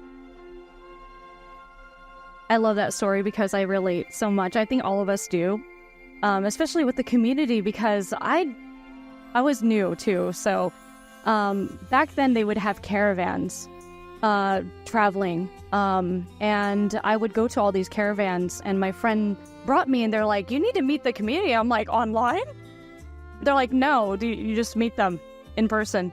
And they would have these caravans where you can buy things like, merchandise, plushies and stuff. It'll be at Capcom. And I would go with my 3DS, and people were just talking to each other, and I was not used to that in line. And everyone was just comparing each other's monsters, favorite weapons, and it's just that energy when you're around everyone talking about the same thing. Obviously, this amazing game, Monster Hunter, right? So everything was very interesting to me because I'm like, everyone's actually really nice. And I love that. It was almost like, it was a magnet for me because I didn't have that. Especially with fighting games. I love fighting games, but there was always obviously fighting, but everyone's, like Kogot said, everyone's working together. And I made so many friends during that caravan that I pretty much, started to hang out with them around the 4U days. And then it got to a point where I would be bringing my 3DS, so we would have play in our cars. And of course, it would disconnect sometimes, and that'll be the worst. We'll be playing against Crimson Fatalis or something. And if someone fought, I'm not there anymore, so good luck, And we would just have the funnest time laughing at each other. And it's just so fun. It's so fun, and it's actually not as serious as people make it out to be all the time. It's actually hilarious because you see everyone panicking in these moments, and you see everyone, working together and rising up. It's so awesome. Yeah. I think that really touches upon the point, which is that the Monster Hunter community is very much a super cooperative community, which really just tries to bring more people into their game, which doesn't always happen with a lot of other video games that you have out there. And it just seems like it's one of those things where if somebody has a question, usually people don't go and start making fun of them. It's usually more like, hey, try it like this. Maybe you're doing this thing wrong. Like one really good example is, for instance, HeyJ. I don't know if you guys remember, HeyJ made his video where he said, oh, I actually don't really like this Monster Hunter Rise thing. And the community went up to his video and showered him in comments, basically saying things like, hey, maybe you should have tried it like this. Maybe you should have tried this thing. There wasn't really a negative backlash or anything like that. And I think that is one of the most perfect examples of the community getting together to kind of just celebrate the game and try to be as inclusive to newcomers as possible, even people who have a negative opinion on the game, which I was very impressed. Even though I was aware that because I had been creating content for the game, I was aware that the community is very positive. I would still expect more people to come out and be like, you don't know what you're talking about or something like that. There was almost none of that, which is almost unheard of for a lot of communities, I would say. So yeah, I was very impressed. Yeah, I think it's one of those things that comes from the series kind of having more humble beginnings in kind of the Western territories and being a phenomenon in Japan. And I feel like anybody who got their hands on it here in the US or Europe were just super, super excited about it. They just want people to understand this game is so good. You need to get it. You need to get it. And so I think it's just created this groundswell of everybody wanting people to play Monster Hunter, just to try it, just to understand it. And it's really created a community that's super positive and welcoming. So yeah, it's really great to see. Yeah, we had all these niche little communities, and we just want more and more people to come join us, Come on, come help with this Rathalos. And, oh, you need help with that monster? I'll help you out. No worries. And we just keep getting together and growing as a family. I did so many Alatreon lobbies. It was insane. For the moment Alatreon dropped, I think for the next 3 weeks, almost every other day, I was like, okay, guys, everybody that hasn't killed Alatreon yet, let's go. Join the party. We're all coming in. It's a big Alatreon train, and we're going to kill him a bunch of times. Everybody get your materials. It was a celebration. It was that. It was for Cult to Roth, we did the same thing. For Safi Jiva, we did the same thing. So it's a ton of fun. I agree. The Latreon was crazy because that was the wall that everyone hit.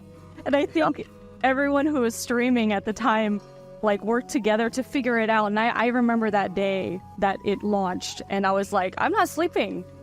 So everyone here, I'm sure you guys understand, we did not sleep until we figured it out, you know? Yeah. And it was crazy. And so I'll always remember that, Latreon's crazy. So good point. Good point. Thanks for that, Alatreon, as well. We appreciate you bringing the community together. Yeah. For the greater good. And well, after you, good sir. Before I know we're talking a little bit about like World and Rise, and obviously like the series has reached like this global status where like a bunch of people are playing it and everybody knows about it. But let's wind it back a little bit. So I don't know if any of you guys played the first Monster Hunter on PS2 or played some of the games on PSP, and if you have, what was that first experience like? And if you haven't, are there any like monsters from that era that maybe like really connected with you? Yeah, like I was saying earlier, that's where I started, PS2. And just that first Cutku that destroyed me has stayed with me, and it's become one of my favorite monsters throughout the series. Just a, goofy pink chicken monster that breathes fire. I've never seen anything like that until playing Monster Hunter. And it's been fun watching that monster evolve throughout the series as it comes in, and, it gets subspecies and similar species to it, like Yangaruga. Even though I didn't play the initial games, I did watch my brother get very angry and throw his controller many times. And I do remember him getting really angry about the Cutku, which I thought, like, are you serious? And he's like, yes. And I was like, okay. So, you're right. Like, seeing it evolve is very interesting to me as a spectator as well. So that was very cool that you said that, because it did pique my interest a little bit, I think, back then, even though I didn't play the game. So, yeah. So I always hear about the Kutku and how it was a wall for a lot of players in Monster Hunter 1. I didn't really play Monster Hunter 1, but like I said earlier, I did play Freedom Unite with my friend. And one of my fondest memories was actually Gypsyros. Because Gypsyros does that thing where he plays dead, but he's actually not dead. And so my friend completely trolled me. He was like, oh yeah, he's dead, let's go carve now and whatnot. And the music stops and you're like, oh, okay, this is fine. I go up to carve now. It's not working. Like, is it glitched? Do we get this? And then he just like does his thing and one-shots me. And I was like, hey, wait a minute. And my friend's just laughing himself. I was like, what the hell? What do you mean? That's not fair. I like how they waited.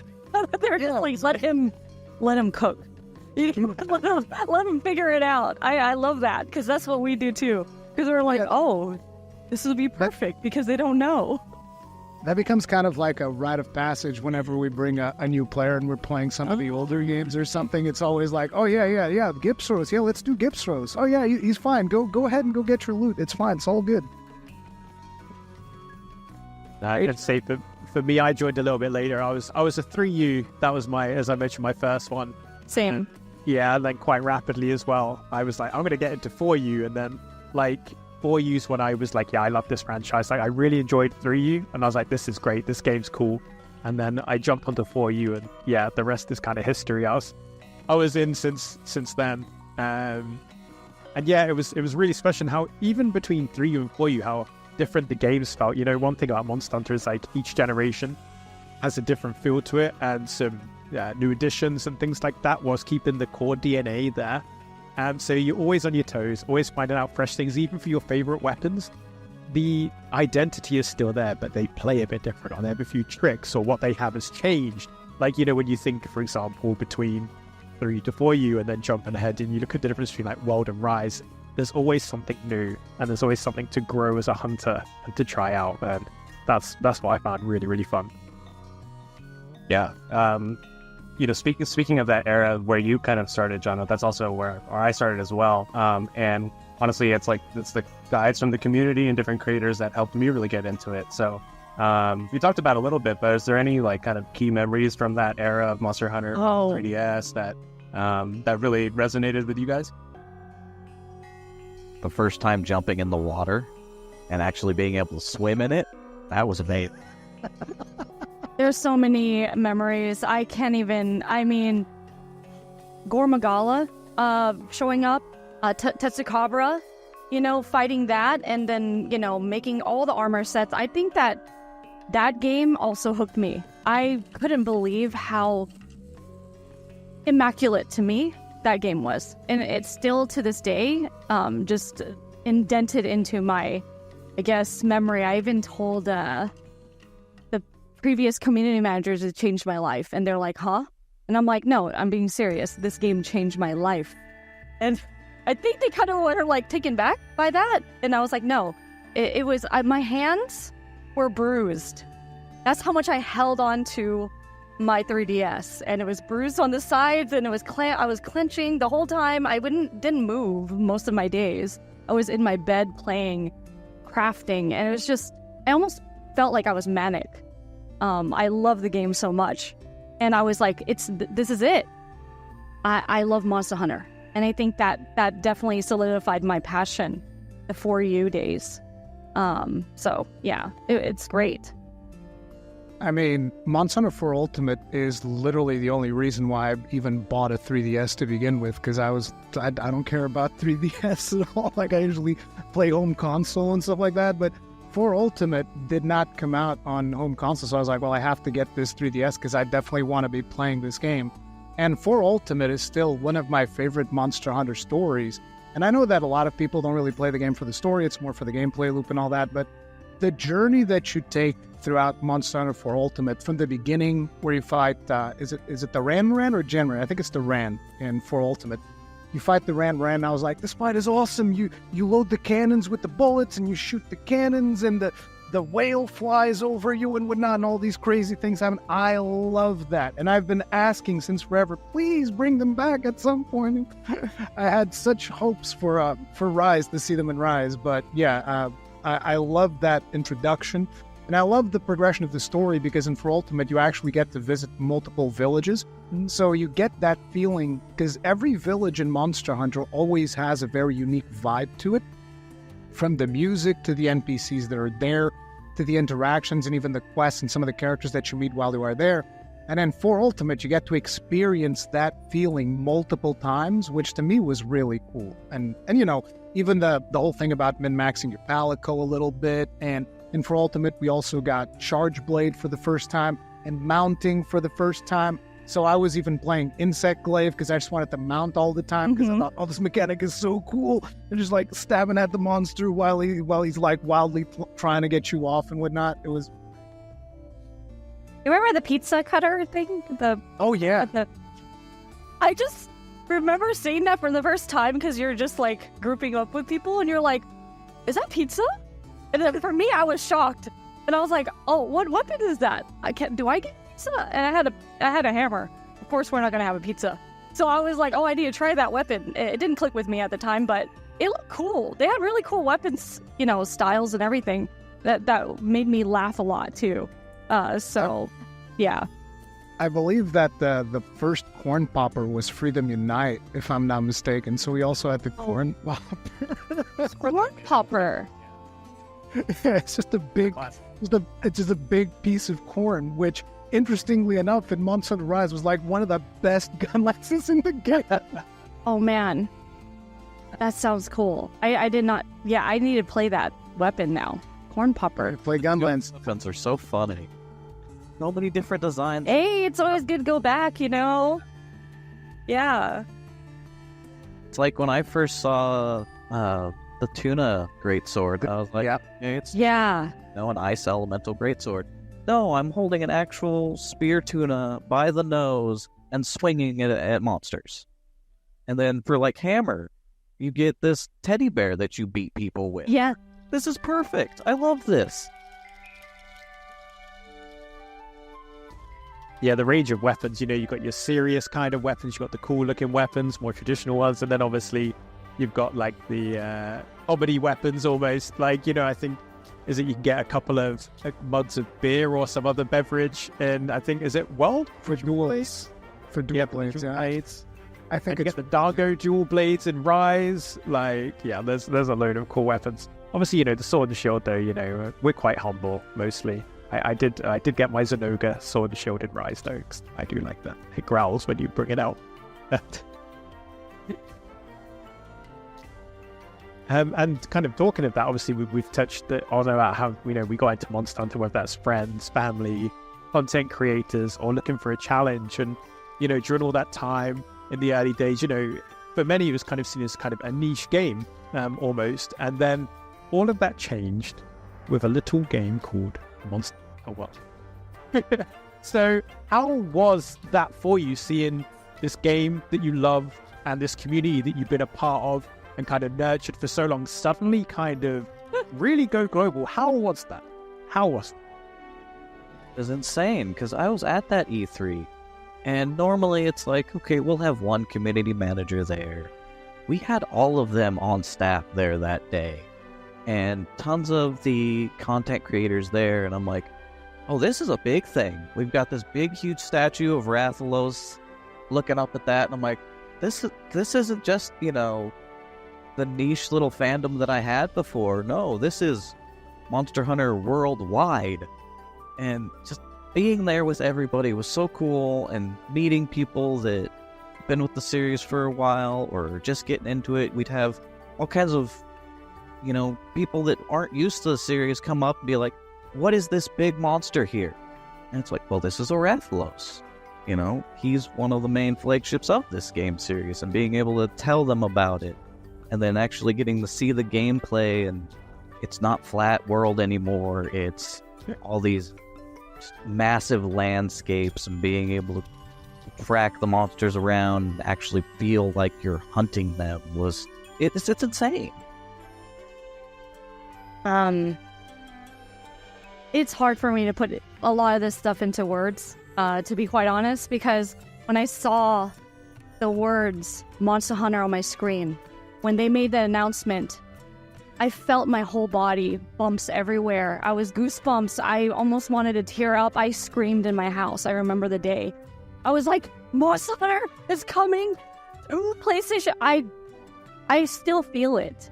Like, I remember who was around me. I remember the moment, and I was like, this is going to be crazy, because it was always on handheld for me. So to be able to play on my, PS4, nuts. And I was like, this is it. Everyone has to play now. Everyone has to. So I remember the trail of Twitter posts I was making. I was like, so it's time for you guys all to play now.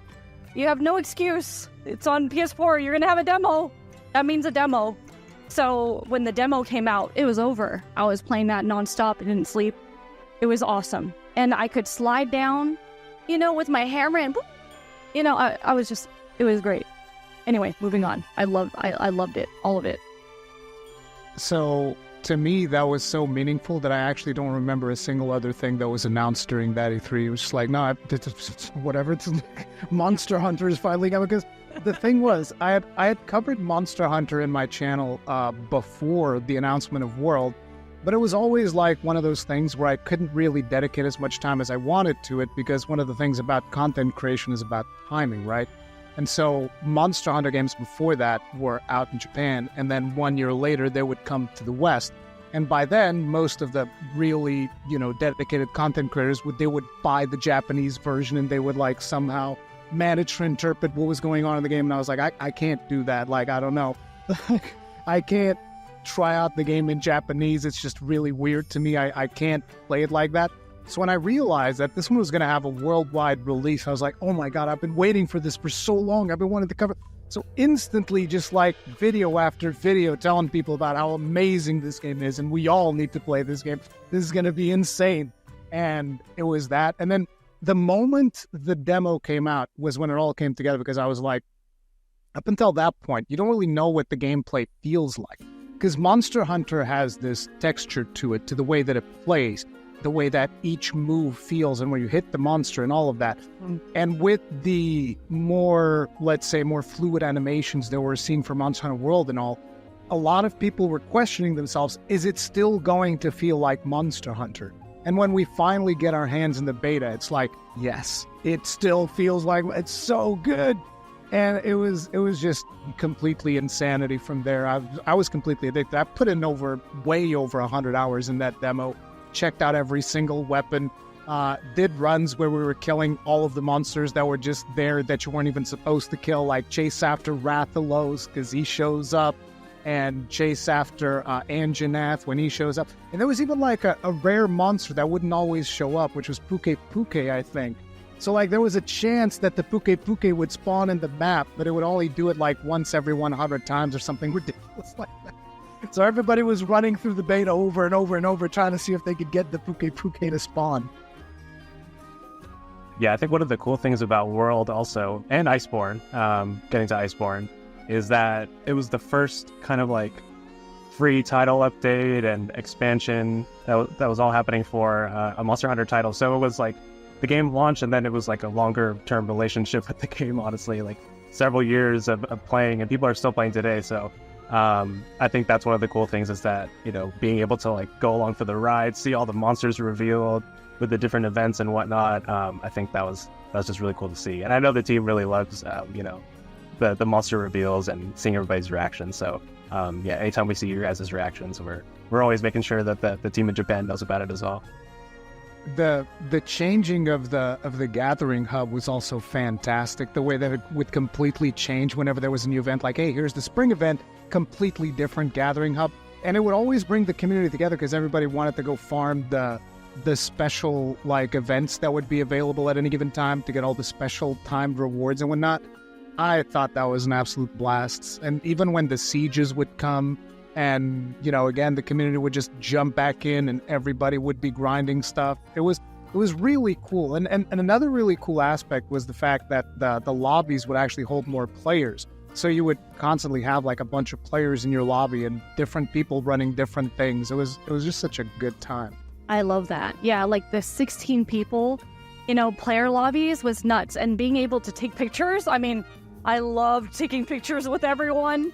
Because, you know, being able to do that, capture those memories with everyone, and also having all the hunts be faster, so you can get your weapons. And you know, if you don't want to hunt that monster, you can go somewhere else to the other side and someone's hunting. You know, so I loved how fluid everything was, and I think also cooking the steaks a lot faster. You know, it's just everything was perfect, and it felt like a challenge. You know, like every time you played the monsters that came out, it was a challenge, you know, and it brought a little bit of a good stress, I think. I really love that. I was like, oh man, this one's gonna be hard, guys.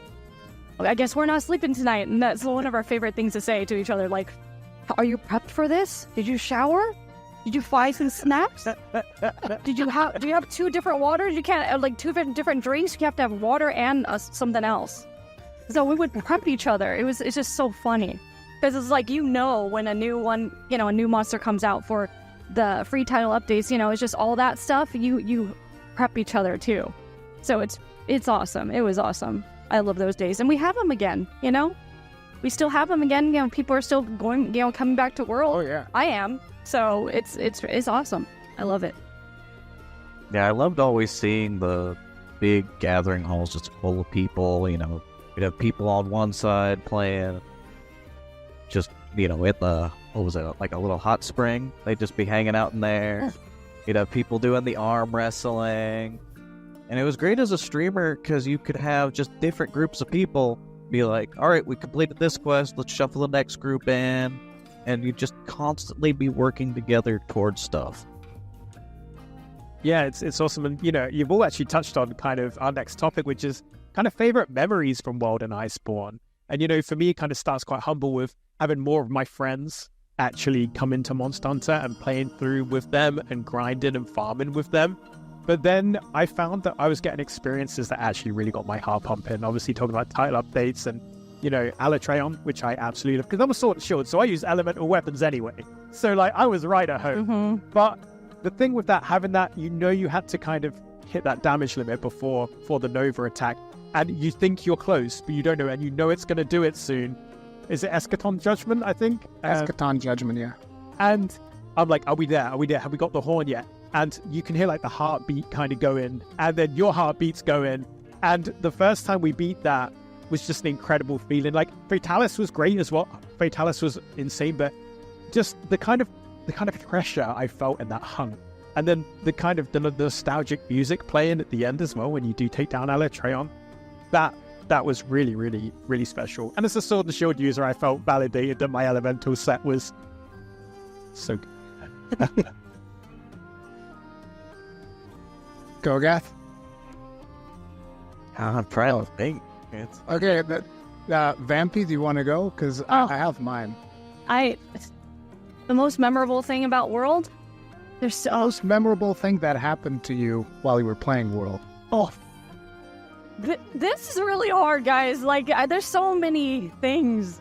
I know, right? World, That's why right? I have trouble with it. Like, I have to say Alatreon, because when it came out, I was like, okay, how is this going to be different? How is it going to be different to hunt? And also, being a hammer user, everyone was counting on me every time I streamed. Can you break this for me? Can you break? And of course, you don't want to let them down. You're like, yeah, I got you. So I had to practice. So I definitely remember, a lot of the community would come into my streams like, can you break this for me? Break that for me? Especially during that time. And I was giving myself a lot of stress. I was like, you better break it. The first part, you better break it. So I had to be exact with everything I was doing. So when it first came out, I think I slept at like 8 a.m. I had some people come in, previous, friends of mine in the community, and they're like, did you sleep yet? And I'm like, no, we haven't beaten it yet. I will not sleep. And you shouldn't make promises in the beginning of a stream.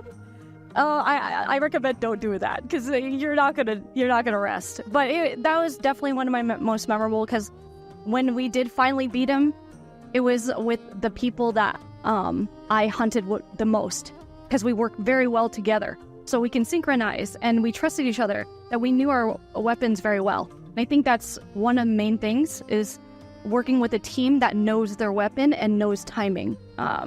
And being able to have that, camaraderie with friends is awesome. So yeah, same then. So it'd be easy to also go after Alatreon. So I'm going to mention 2 other things that were extremely memorable for me. So one of the first ones was one of the first times I interacted with Basilgoose, which ends up being my favorite monster, particularly the seething variant that we got with Iceborne. That's my favorite monster of all time. Easy, because I'm all about explosions and he's all about explosions. But the really cool thing was that he would just jump into your hunts and be the most annoying creature ever. I was fighting, I think one of the first times, I was high rank fighting a Radabon in what was it called? I forget the name of the place where Radabon hangs out. You guys know what I'm talking about, right? The Rotten Vale. Rotten Vale. So I'm in there and I'm fighting Radabon, and he comes in and he starts dropping, his bombs. And I was like, what's this? And then I hit one of them by mistake and it explodes in my face. Now, what's going on? And then he drops in, boom. I was like, what is this? What's going on? And then he leaves. And I'm like, oh, okay. So I continue fighting Radabon. And after a while, he comes in and does the same thing again. And I was like, no, this is not right. So I chase him all over the map. You're not supposed to fight him at that point. But I just chase him all over the map. And I fight him I don't know for how long I fought him. But I think I carded 3 times to him. And I lost the quest because I was just like, forget Radabon. I need to kill him because he's so annoying. So like that rivalry, I was super excited about that. That's one of my favorite memories. And the other one was actually a collaboration. Extremoth, if you guys remember Behemoth, but like the extreme version of him, because that required so much coordination that I had to like bring in my previous expertise from MMO rating, and I was like, okay guys, here's what we're gonna do. When he does Charybdis, everybody that has the thing under you have to go to one of the corners of the map, you have to drop your tornado in the corner of the map, then you come back.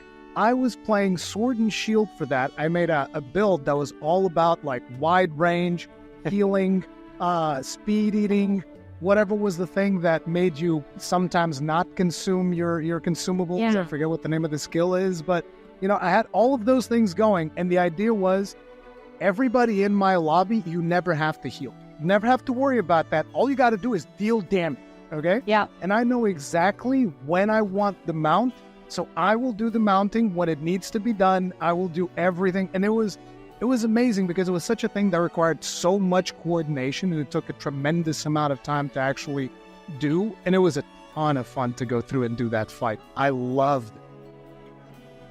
Yeah, I love that. I mean, when you're talking about it, I visually was seeing like how everything mapped out because I never used my radial. I usually just craft everything. Oh, wow. The first time I actually used it, I was like, oh, I have to like have that jump mechanic, you know? So I had to put it on the bottom of my radial, and I was like, okay, do the the healings and all that stuff. It's just crafting on the spot, you know? So that was definitely one of them that I had to use for. Using the Dragoon jump to escape the meteor? Yeah.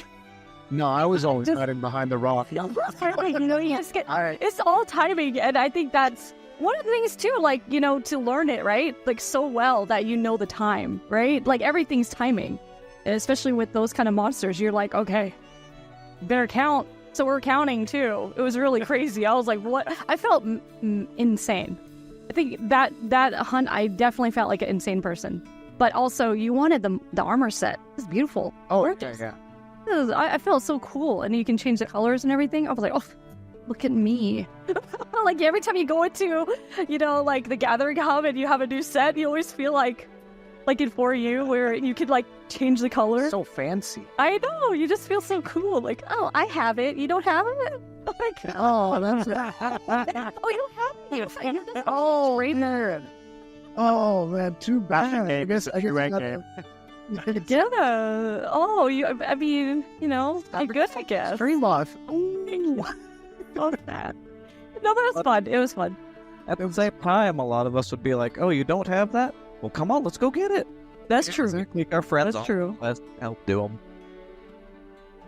It was a lot of fun. It was really good times. No doubt. Did we circle back around to you For me, what impacted me the most was when Iceborne came out and we got near the end of it, and all of a sudden, here's the general showing up. You know, hey Hunter, we need you.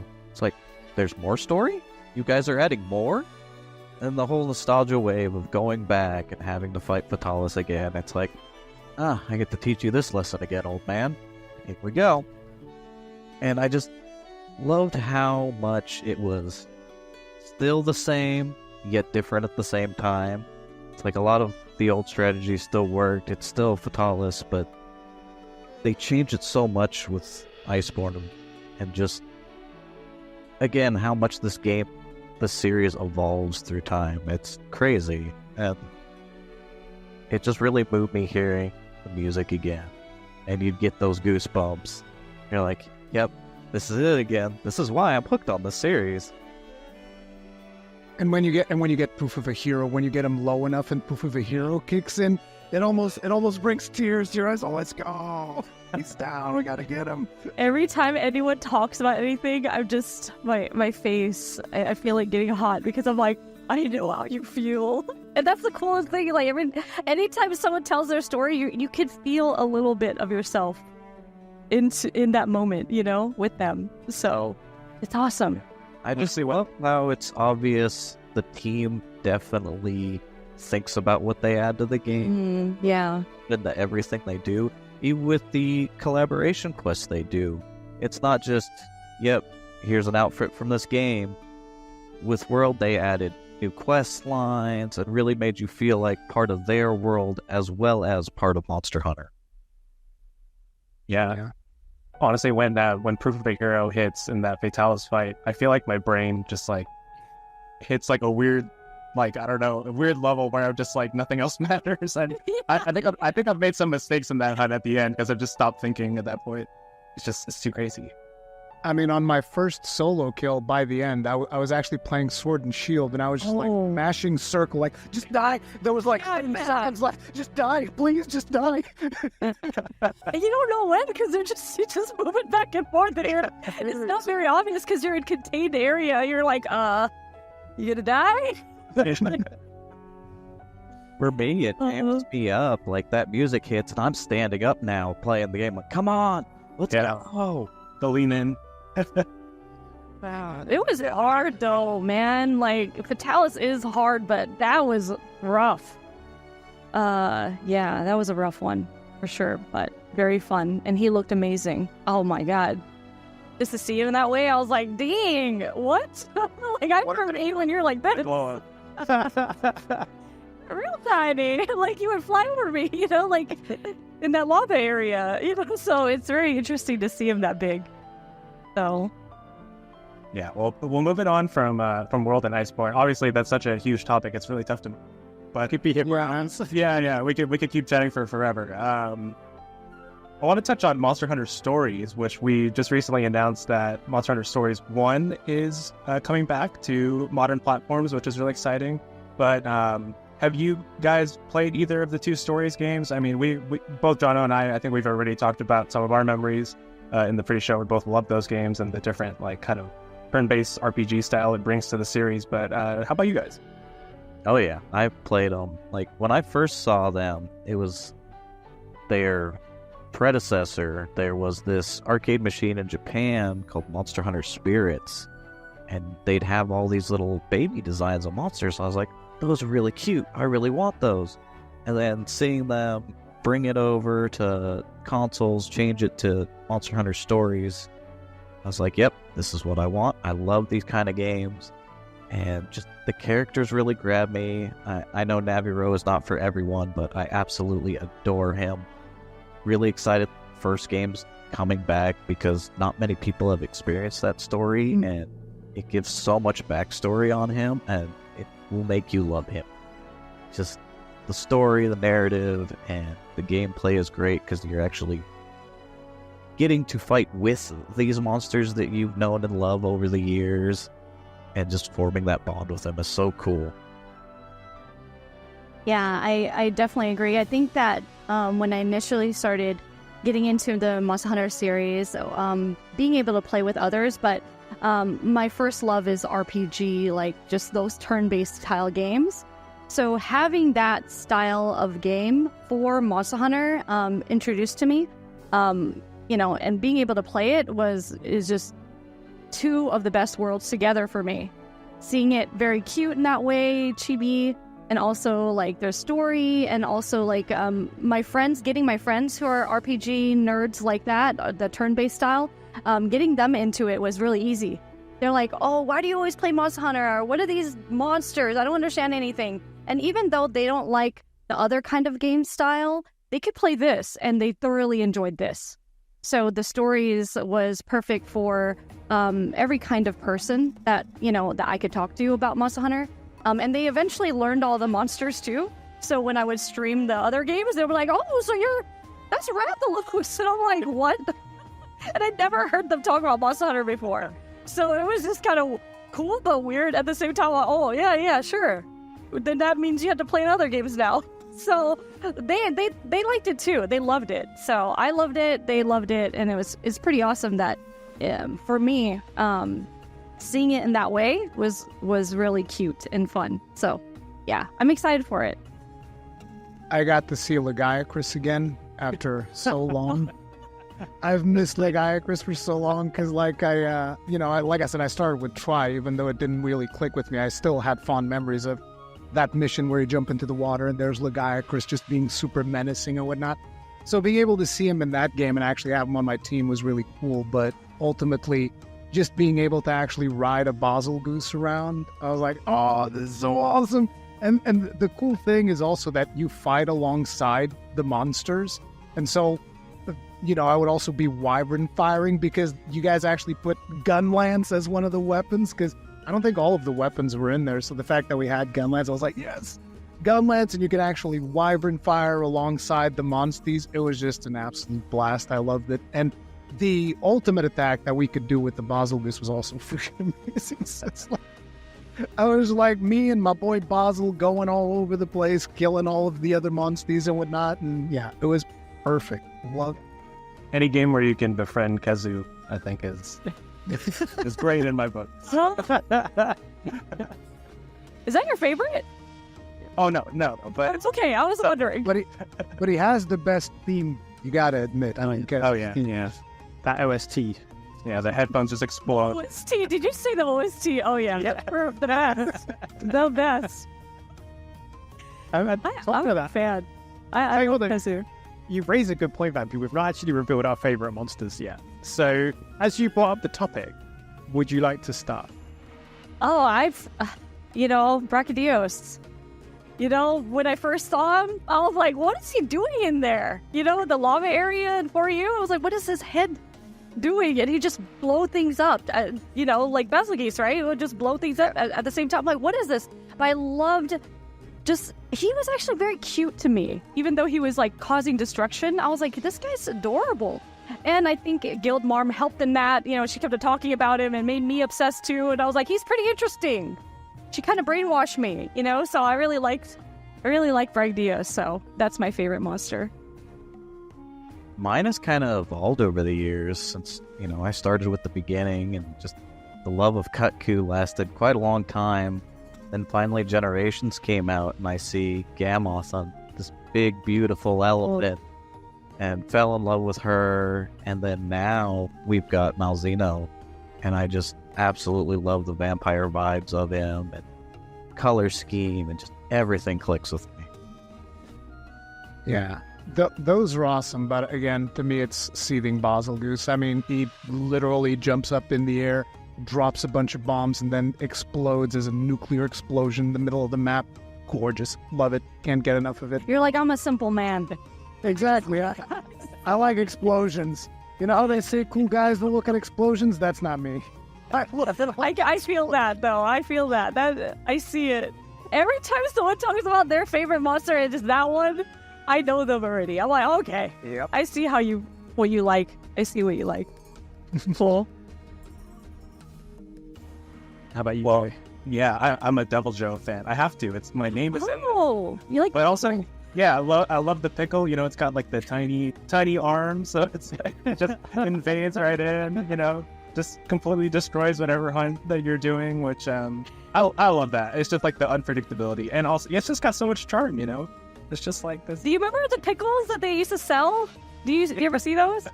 At the caravan, they sold Devil Joe pickles. It was really. I still have it, which is kind of gross, but I still have the thing. I was like, why? But then I bought it. I was like, how many years ago now? I don't want to remember because I didn't look at it either. I said, it's kind of gross. But anyway. Yeah, but Devil Joe, yeah, I think he's the Devil Joe, his character, we could talk about this for the whole stream, but like Devil Joe's character is very interesting. Like, you want to troll him. Yeah. Like, he's not very serious to me. He's just like there, and he's just hungry all the time. Just never scared of him. I'm just like, okay, come over here. But yeah. But yeah, before we end up on the mythology of whether or not Devil Joe eats his own tail or not, my favorite monster, and I'm not copying you, I swear, is Brachydios as well. It's blue, first of all, and I'm quite fond of that color. Explosions, like early on in my Monster Hunter tenure, I really kind of liked slime weapons.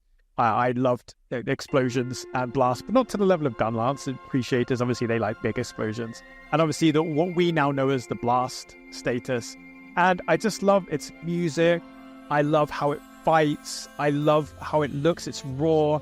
And then, obviously, in Iceborne with Raging Brachy, like, normally when a monster's nearly done, it's limping away, it's going to sleep, but Raging Brachy's like, oh, no, I'm not stuck in here with you, you're stuck in here with me. And then it creates that arena neither of you are leaving until the other's fallen. And I just think that's, like, one of the most badass things I've seen in a video game. It just flips the end of a hunt on its head, and things get even harder for you. You slogged against this giant Brachy for ages, and it's not done with you yet. So yeah, I've got to be another one for the big blue monster. I kind of talking as well. I know obviously Kogath mentioned Malzeno.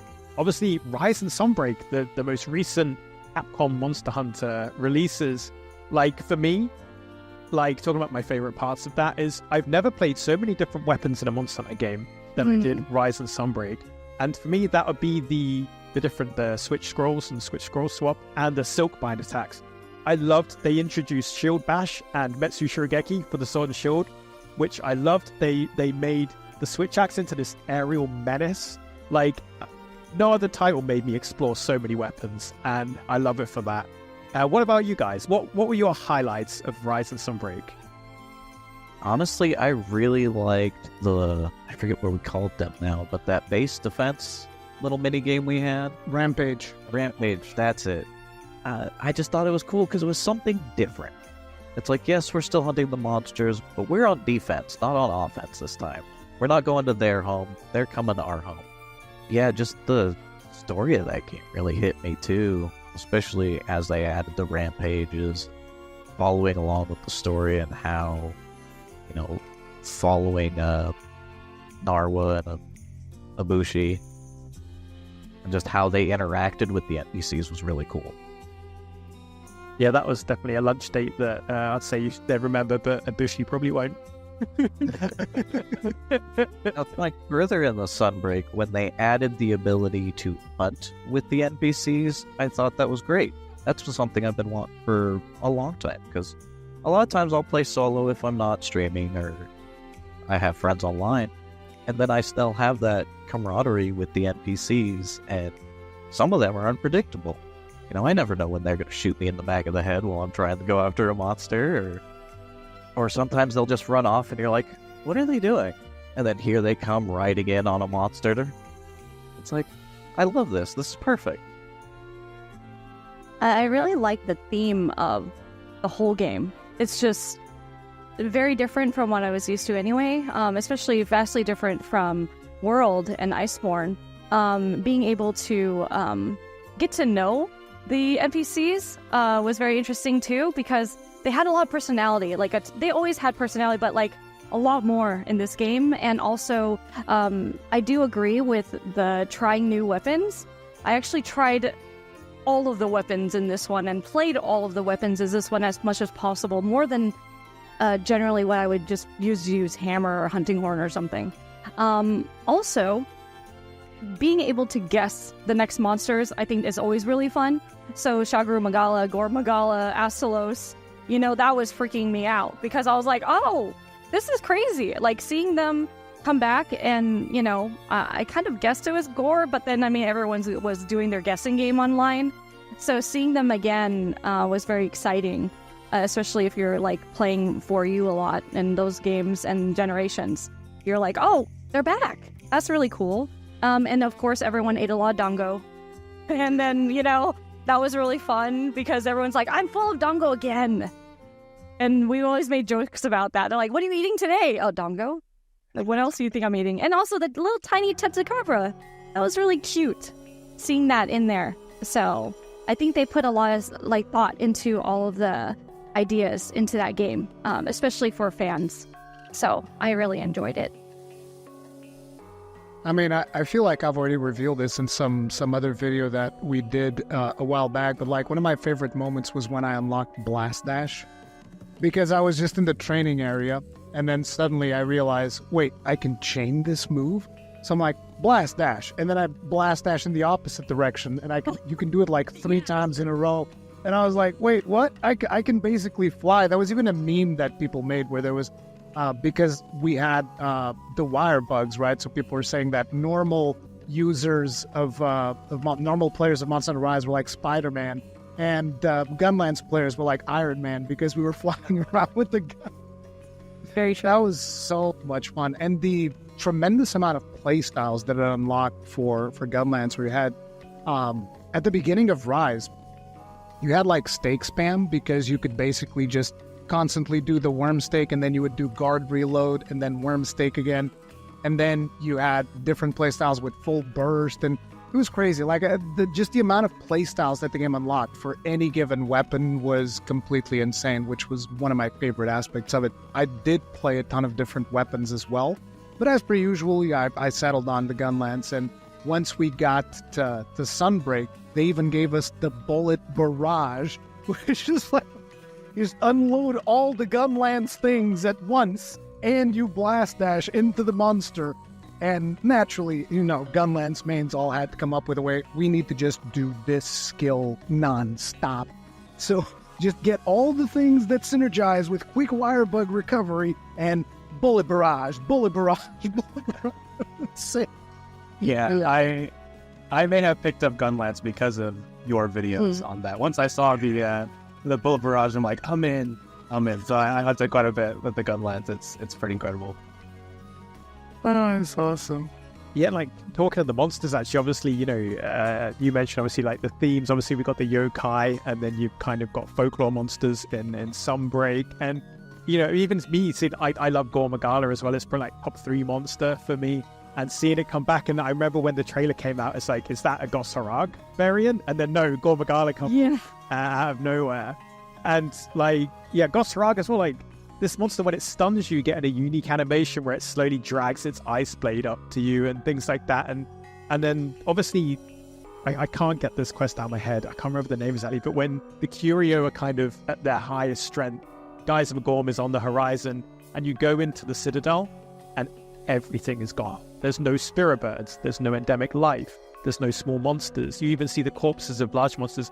There's no music, it's silent, and I've not experienced anything like that in a Monster Hunter game. And narrative has caught me off guard so much. That was quite something, and I really wanted to talk about it, like once I played through it, like when the game was out, but I couldn't because I wanted other people to have that experience and that surprise. Like, what kind of thing, whether it's a favorite monster from Rise and Sunbreak or a favorite moment like that, what would you say really stood out to you? Yeah, definitely that moment you described, because it reminded me almost of like Resident Evil. You're like, everything around me is dead. Everything is gone. What is going on? Yeah, just that moment was insane. As you said, I've never experienced something like that with Monster Hunter, where it's just all of a sudden the ecosystem is gone. Because we've always kind of had that living, breathing world, and just to have it vanish. I'm gonna say that too, because I was streaming that moment actually, and I felt like almost confused, because I was like, is this where it's going later? I don't know. I mean, we're not going to speculate other games or whatever, but that tone is something that kind of was a bit overwhelming for me, because I'm not used to that at all. We're not used to that feeling, that eeriness.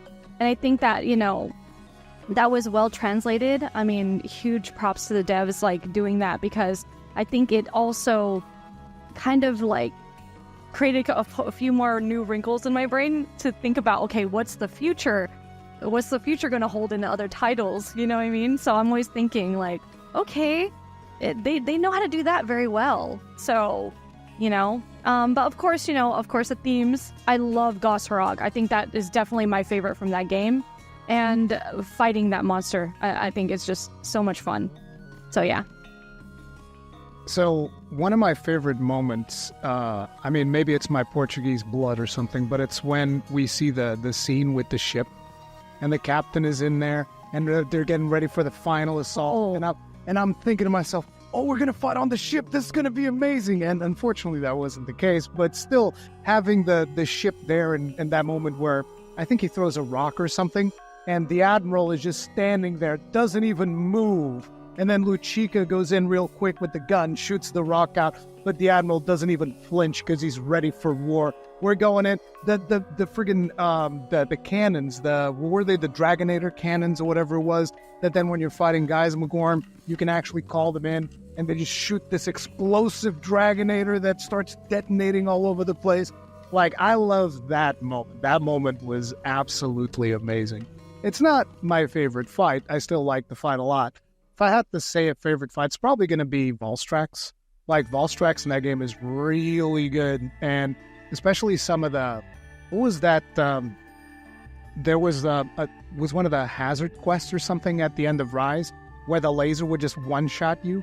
And there's even sometimes a moment where maybe you'll cart and then you're jumping back into that new map.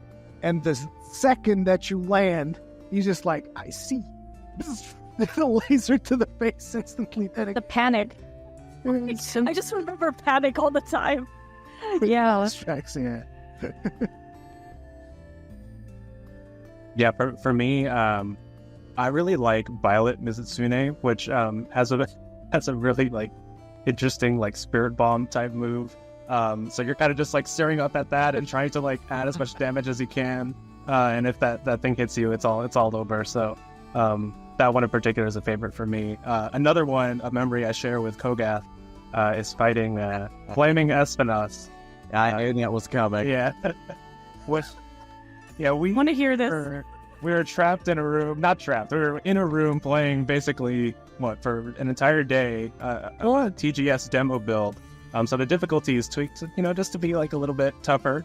And the you don't have your set and everything, so you're not so comfy. But we basically hunted for an entire day. I think we carded like over, I don't know. What do you think, Kogath? Like 20 times? Oh, more than that.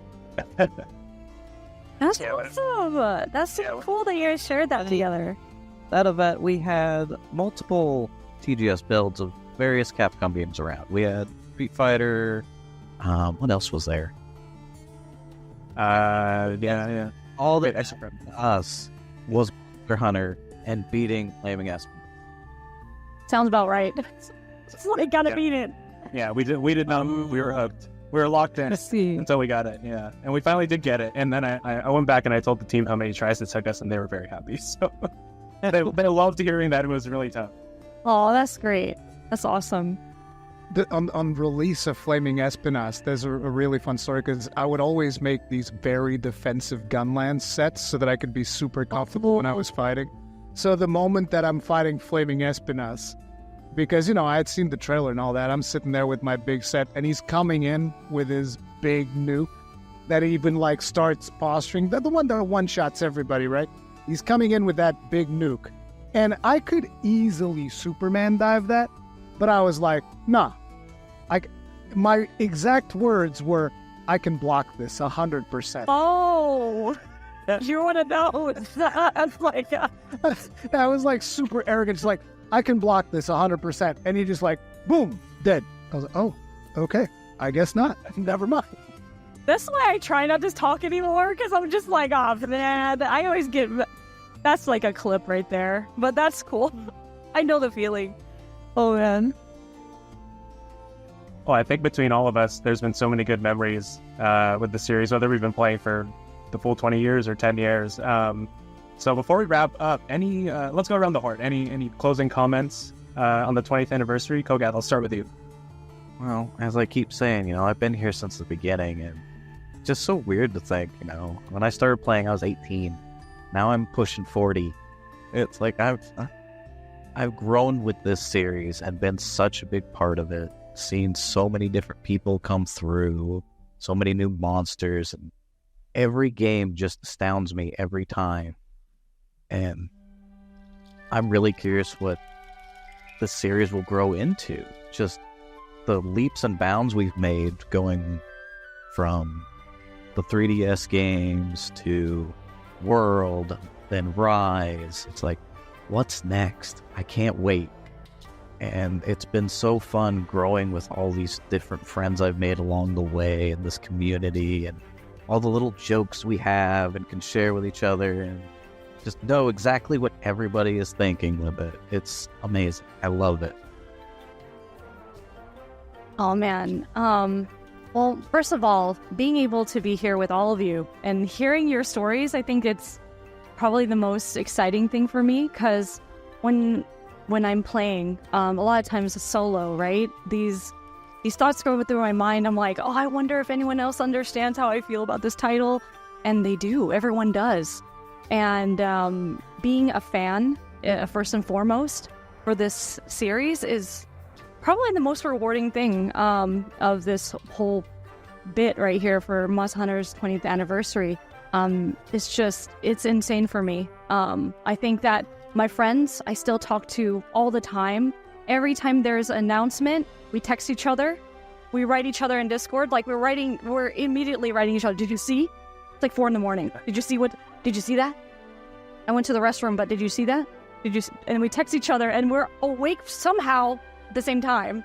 And then we talk about it. And it's just this ongoing thing with our groups of friends, and even on Twitter, or just X or whatever they call it now. But, it's just, it's awesome. And I can't wait to see the next game. I know it's going to be insane. The team always thinks about the fans. They're always thinking about for the next big thing. So I know it's probably going to be insane. So one of the most special things for Monster Hunter for me is naturally the friendships that are made along the way, like everybody's been saying, because, it was through Monster Hunter that I became friends with Gaijin Hunter, the Eric's Gaming team, all amazing people, and even more content creators that I've created content with, just invited people to the podcast and whatnot. It's been absolutely fantastic. But another thing that I always notice when it comes to Monster Hunter games is that you can tell that the team working on this game is a team that is extremely passionate, because they pay attention to the smallest little details that probably 90% of people are not even going to look. Like, one of the things that I always like bringing up is in the canteen for Monster Hunter World base game, there's that Palico that's blowing into the fire with a tube. And he's just sitting there blowing into the fire. And, if you're a part of an animation department, it's super easy to just make an animation and the Palico is just sitting there going, and that's it. That's the animation, right? But for some reason, the Monster Hunter team doesn't do that. So they go and they make this Palico blow into the fire twice. Then he looks around, looks at the fire. Then he does it again. And then he looks around again. Different animations. Like, it's not the same looking around animation. And then he does it a third time, and the fire, backdrafts onto his face, and he gets, burned. And he goes there's this crazy animation detail that you don't need for any reason, but it's there, and it's the attention to detail that lets you know that, no, this team loves this game. The detail that they go through with the Palicos and every little thing that you see, every little interaction that you see throughout the world, that doesn't need to be as detailed as it is for the game to function. It doesn't really have the gameplay effect almost, but it increases the immersion and just showcases the sheer raw passion that this team has for the game. And it never ceases to impress me. Yeah, well, with that, we're headed to the summer where there's going to be news for Monster Hunter Wilds, and we're also launching Monster Hunter Stories on new platforms. So obviously the future is super bright. We're super excited. And we want to say thanks to you guys for joining us. We were super happy to do this and to have you on and to talk all things Monster Hunter. We love all the passion for the series and the roles that you guys have played and spreading the good word about Monster Hunter. So thank you very much. And we really appreciate it. Thank you for having us. Thanks for having us. Oh my God, this is really awesome. Can't wait for the next game or announcements. Yeah, it's been super fun. And as Joe said, summer, more news on Monster Hunter Wilds. And obviously, 2025 is getting closer with each passing day. But yeah, here is to the last 20 years of Monster Hunter, and here's to 20 more years. So happy hunting, everyone. Happy hunting. Happy hunting.